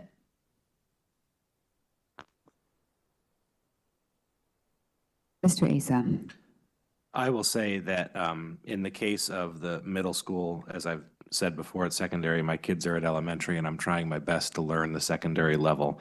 So I trust, or I'm putting my trust in the administration and the building administrators on this proposal. As to the 40.5 FTE, I will go back to the fact of the matter is, when you take out the teacher's contract increase, when you take out the contractual increases, when you take out everything else that we would have started with regardless, we're less than a 1% ask for everything in this budget, including the FTE, which normally would be several percent higher. So the fact of the matter is, I believe our administration is finding efficiencies. I believe they are looking for structural change. I haven't brought it up because, quite honestly, there isn't a number in front of me outside of contractual increases and benefits and everything else that is standing out to me. And that's where I stand on this. I do take exception to you being appalled at I'll speak for myself. I take exception to that. Mrs. Maxon Kennelly. Well, I am appalled. I remind the board, there are people at this board table that wanted to cut 6.6 full-time FTEs in the English department in order to make some efficiencies and to save on budget items. I repeat, it has been SOP that we talk about structural change and finding efficiencies. But here, we're just gonna, let's throw in 4 more. And so I appreciate, and I'm not looking to offend board members whom I respect for the very thoughtful conversation we've had. But I am appalled at how this conversation has been different from any budget discussion I've ever had in 13 years. Mr. Krasnov. My feeling on it is we're going from an increase to make the middle schools equal to a fairly drastic decrease. I've made it pretty clear that I'm all for interdisciplinary learning, and I feel this decrease hurts that chance for us to accomplish that. That's the only reason I have no comment on this matter. Mrs. Guernsey. Just wanted to add that I don't feel any shame because I do believe that I did my due diligence here, and I do resent that comment. And also wanted to add that we had ample time to add this kind of amendment to our document. And if it was so important, I just question why it wasn't in that document. May I follow up to that? Oh, sorry. Yes. I had budget amendment number 13 in here. Yeah. So I did submit it ahead of time. You had language to read. You knew my intent to approach these middle school numbers with an amendment. Instead of cutting 3, I made the motion to cut 4. I had extended back and forth all day with Dr. Parrish. Thank you through the chair to Dr. Parrish. I appreciate your time. I'm still not convinced that Tomlinson isn't going to have a significant issue next school year with its class sizes. But ultimately, I was not comfortable in my position as a board member overriding that recommendation, and thus I changed Amendment 13. But you had plenty of warning, Mrs. Guernsey. Okay. Anyone else on this motion? Out to the public. Any public comment on Mrs. Maxon Kennelly's motion? All right, back to the board. All in favor? Mrs. Maxon Kennelly, all opposed? Mrs. Rinaldi, Mr. Peterson, Mr. Asa, Mrs. Jacobson, Mrs. Guernsey, Mrs. Flynn, Mr. Lee, and Mr. Krasnov. Motion fails 1-8.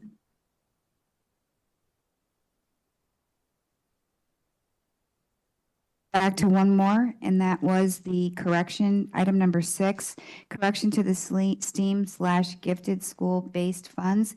And this is just to adjust the numbers in the budget book, not changing any dollar amount whatsoever, just in terms of how they were allocated. So I believe Mrs.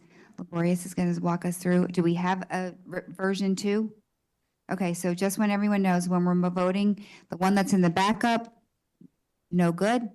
New one that's coming out, we're going to call that version 2, so you might want to mark it. Thank you very much. And this will serve as the backup for this motion on the official record, okay? If I could just clarify through the chair, it's the same dollar amount, same change, it's just showing it in different ways so you can see the whole STEAM and gifted. So it is a different document, but it has the same numbers. It has the same exact numbers as this one that we had in the backup before. Yes. Nothing's been changed. Other than expanding the totals, but yeah, the total change has not changed. Okay. And I just need a copy because I didn't keep one for myself. Mr. Krasnoff, go ahead. Unfortunately, I personally still have a problem with this because the Riverfield classroom and his math is in this, and it's making it very confusing for me to see whether the numbers are the same. Okay, may I respond? Okay, so thank you, Mr. Krasnoff. I agree. I apologize.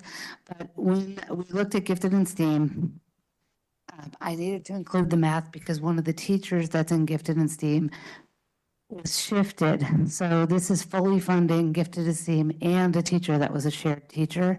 That is the math at Riverfield. That's the Math Academy?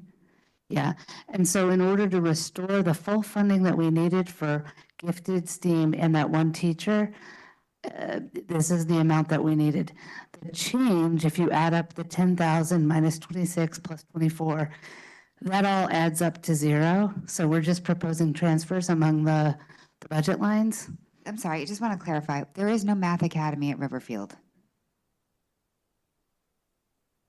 It is a 5th grade math acceleration. So it's the new language. It is at Roger Ludlow.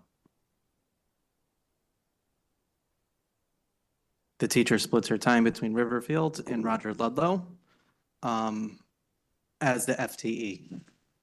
So to be clear, briefly, I'll just say, when we freeze the budget at a point in time when we need to roll it. So we call it the October enrollment time. We freeze all of our active staff, people on board, all of our vacancies at that point in time when we roll them in order to step them up for the next year's adjustments.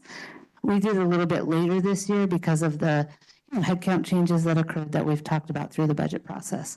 When we did that and everyone in their current place and location where they were pointing to on the chart of account structure rolled as they were.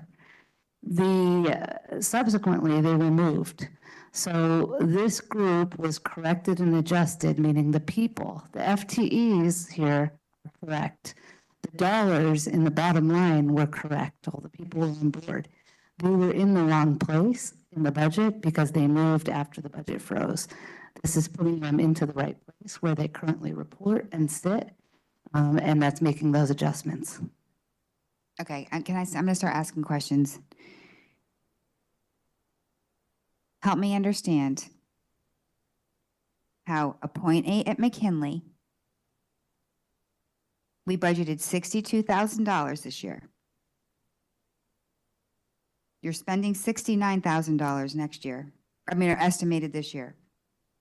It's still 0.8 next year, but you're adding $35,000. That's right, yeah, because again, the current budget was frozen, the dollars were with. The current budget is. The current budget, when it was frozen, the people were in the wrong place. So the people were being charged to the wrong account. So what you saw before you in terms of where the people were in the projected expenditures and where the people were in terms of the budget next year. Bottom line, the dollar was right, but where they were located was wrong. Because it reflected where they were when we froze the budget and they were in the wrong place. But the point is that we still budgeted 62 and now you want to budget 98. Correct. Yeah, no. Questions? Mr. Krasnoff. Still trying to wrap my head around this math and gifted. So is that math person doing gifted at Riverfield too? or are they doing math at the Riverfield? I'm just trying to understand it. So a point two essentially is one class. They're teaching one class. This person's teaching one class at Roger Ludlow. That is essentially fifth grade students taking a middle school course. And the other time is spent at Riverfield teaching STEAM. So what you see for McKinley is a 1.0 equals 110,000. That's that salary for a 1.0 for that particular combination of people. I understand that, but we have them as a 1 under classroom math, and then we also have a STEAM at 0.8 at Riverfield. So I feel like we're double dipping somewhere, or I'm missing something. Can you share the position control for that particular location, the math and the STEAM, please? I'm not sure where you're seeing math. Can you just tell me the page on? Oh, So it's the hand. 24 Riverfield teacher classroom, we're being told is 1 math class at Roger Ludlow and 0.8 STEAM at Riverfield. But then down 2 lines below that, we also have STEAM at Riverfield for 0.8. So is this a 1.8 FTE person?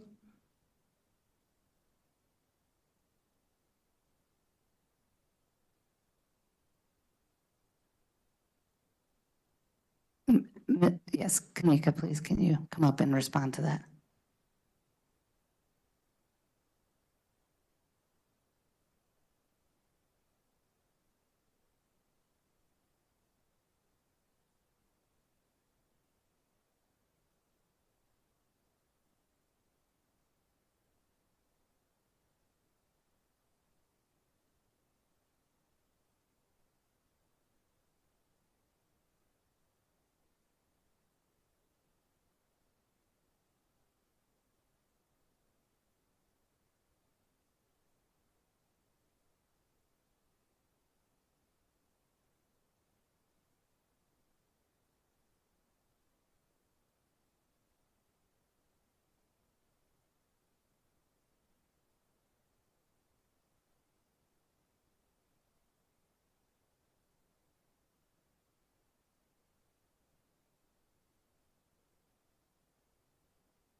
So when you're looking at where it says math, that's the MST, 0.8.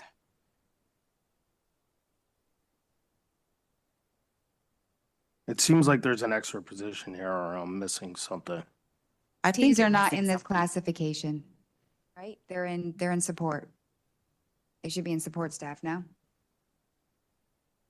So when I'm looking at my position control report, they're all on one report, right? So when I look at the MST, we have 1 employee, right? She's the 0.2, and then we have another one who's a 0.8 that makes up the 1.0, right? But then the person, the MST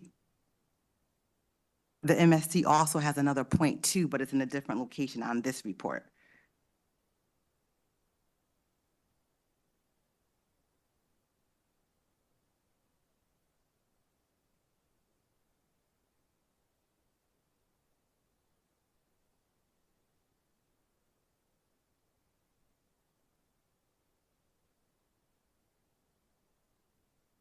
So David, are you getting caught up with, because it's saying classroom math? Is that what, I'm just confused on No, what you're confused on. I'm trying to wrap my head around because it's 3 people listed here under STEAM and gifted. No matter how you look at it for Riverfield, it's the only school that basically has 3 people listed in that category.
There's also something at North Stratfield, Mrs. Laborious. I just want to check that too. I mean, we budgeted 42,000 this year for STEAM. You're budgeting 94,000 next year for STEAM, but it's only a 0.1 increase. That's a 52,000 increase for a 0.10. So let me go back and say, if you look at the bottom line, number of people and the total dollars, and you divide it out, it affords all the teachers. They were in the wrong, let me just say it finished. So They they're were, still in the wrong place, kind of, right? they're not, to my knowledge, we've got to talk to the HR director if they're in the right place or the wrong place. Dollar amount, because these numbers can't possibly be correct. If the dollar amount, if you take the salary, the total divided by the FTEs, it equals the average salary of a teacher. So if you take, for example, 23,000 divided by 0.2, 58,000, it's roughly the average salary of the teachers. It's 121% increase. If against the bottom line, The actual item. on a given line, they were in the wrong places. So you got to look at the total for all the teachers in these categories. They're in the wrong place this year. They were in the wrong place when we moved the budget. So for example, when we get the approved BOE budget, this math is all going to look different at different schools, but the bottom line will be the same. When you get the BOE budget, according to what I'm told where they should be, that is where they are now in this budget. So if you look at this year, this current year, if that's what you're asking about, they were also moved this current year. When we froze the budget, they were in the wrong place. So for this year, when we froze the budget, they were in the wrong place. When we rolled the budget up next year, they were in the wrong place. So it's wrong to compare it to this year in the budget book because they were in the wrong place. So if you want a point of comparison to understand, I would look where they're proposed to be, and then I would go back and look at the quarterly where they are now. We will certainly adjust that estimated column, and the current year budget will not be adjusted because we show the adopted budget, not the revised budget. But I can certainly footnote it in the board version because I understand the confusion. It took us a while to resolve that for the reasons you're talking about, and I do apologize. Mr. Krasnoff. I don't mean to belabor it, but even the fix that you're doing on the gifted in Riverfield, you're saying is a change of $59,897. But we have a surplus of $60,409. So the math doesn't even line up on that either. So I would take let me just explain it this way. I would take the total amount, the new total amount, and divide it by the FTE so that you can see what the total average salary is. And that's what it should be for those functions at the locations that they currently are. I don't know how else to explain it. It's wrong that it was wrong in the estimated column. The people were in the wrong locations. It was wrong in the budget column. This is the correction to the budget column. So All right. it nets to zero. I don't know. We're going to fix it. All right. Anybody other have any comments? Questions on this? All right. We will take it out to the public. Any public comment? All right. Back to the board.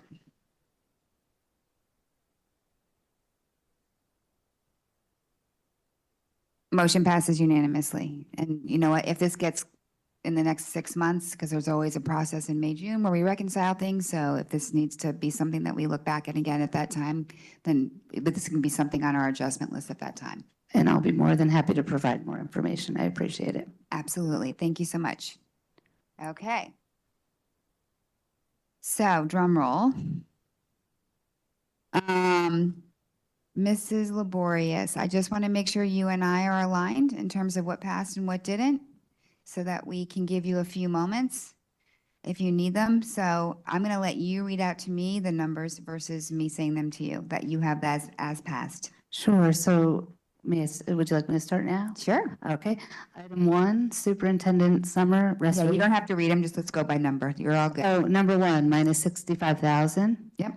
Number 2, 100 plus 138,816. Yep. Item 3, negative 25,587. Yes, okay. Item 4, negative 91,223. Item 5, negative 13,893. Oh, I apologize. Back to the item 4, minus 2.0 headcount as well.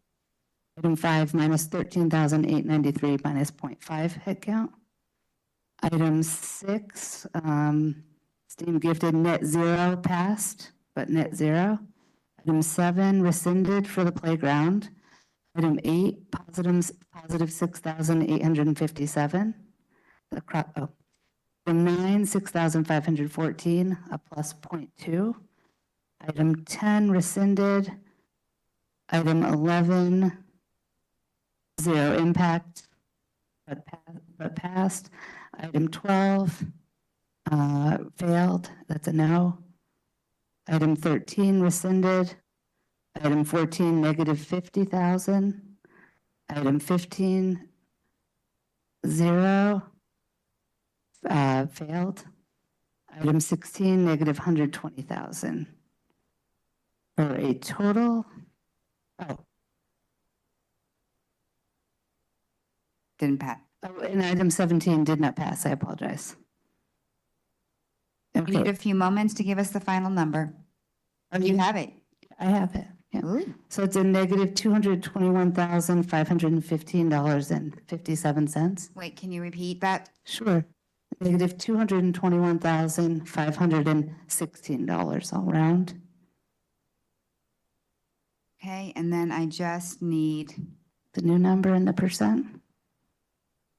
we don't have the percent in the motion, it's just the dollar amount. Okay, the new dollar amount the board would propose would be 200, if including the amendments, 221,000. Nope, 200, maybe need another zero there. pardon? Not 221,000. No, 221,500,484. .00. 43. Okay. So let me check before I move it. $221,500,484.43. That is correct. Okay. And it's a 5.39% if anybody's interested. I think I moved this originally, right?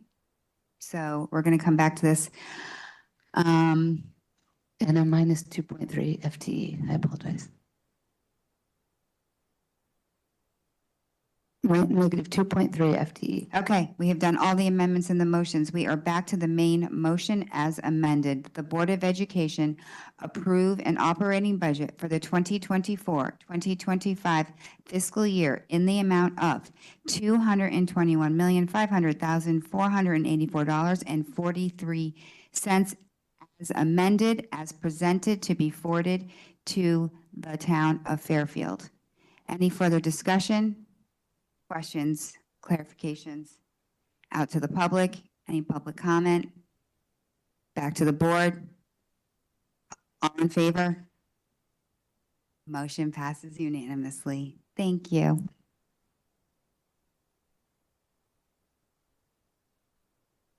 Thank you, everybody.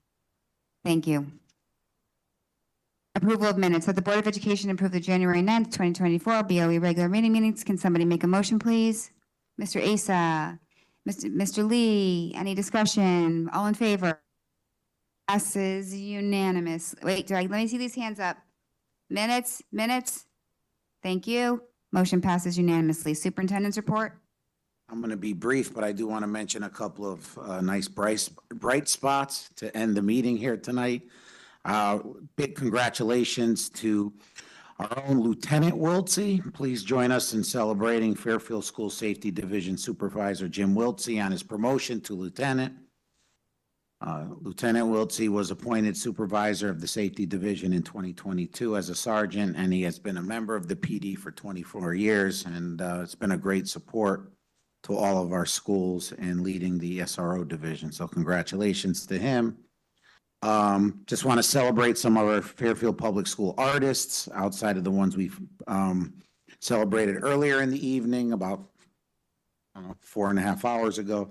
The College of Visual and Performing Arts at the University of Massachusetts, Dartmouth, has announced that Fairfield Public School students Allison Loya I'm going to butcher her poor last name, Lala Kuka, Sydney Delinsky, and Alessia Torres as winners of the Emerging Young Artists and Designers 2024 juried exhibition. The online exhibit opens tomorrow. Also want to congratulate all the Fairfield Public School high school students who auditioned and earned spots in the Western Regional Festival. These talented musicians worked hard to earn their place to perform in these amazing ensembles. Walter Fitzgerald campus earned a grant, the Long Island Sound Schools Network. It will receive up to $5,000 to implement projects along with access to a network of educators and scientists. The program will protect local watersheds. Two important announcements. The next Fairfield Collaborative for Youth Mental Health Workshop will take place and will remind people through social media and Parent Square on February 7th with family therapy expert Jay Taylor at the Fairfield Regional Fire School at 6:30. The topic is raising confident and compassionate boys, nurturing tomorrow's resilient men.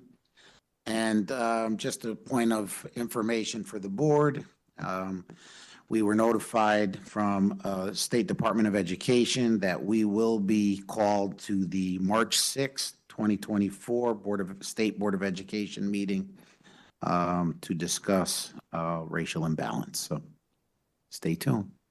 The full board, not a committee? Full board. Well, the full board doesn't have to, we're going before the full board, not the full board here attends. No, we're going in front of the full By all means, if board. you'd like to take my place, taking signups now. So the March 6th meeting, You're all to be there, just to let you know.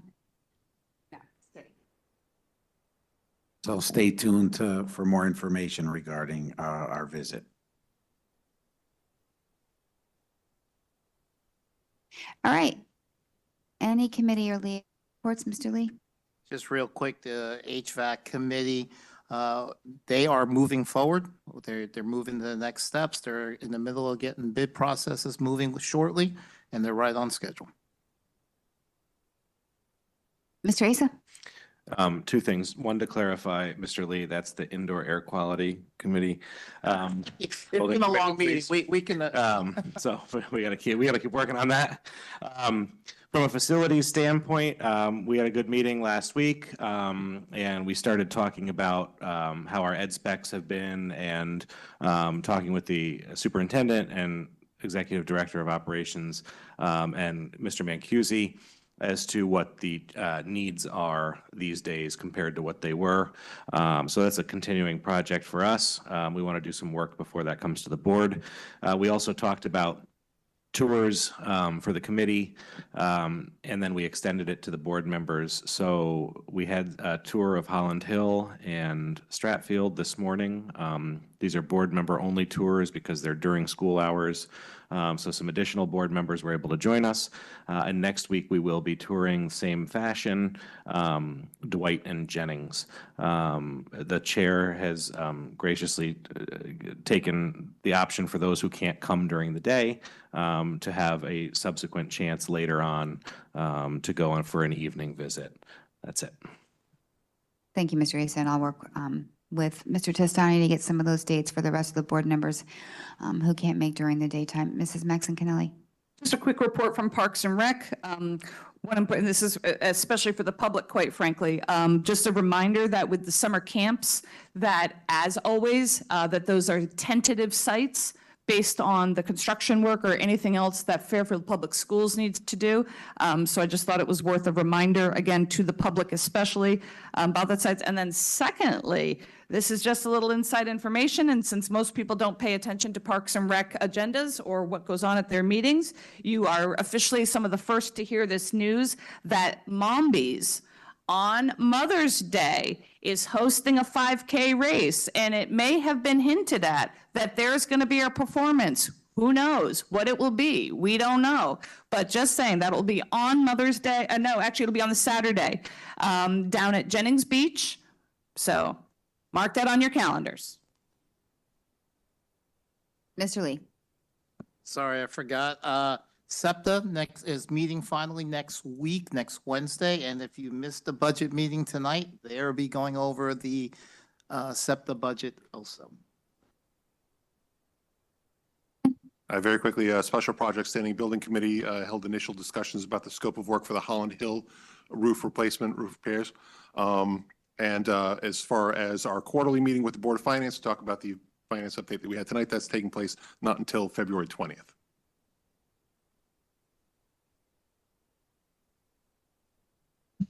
Okay. Open board comment? Public comment?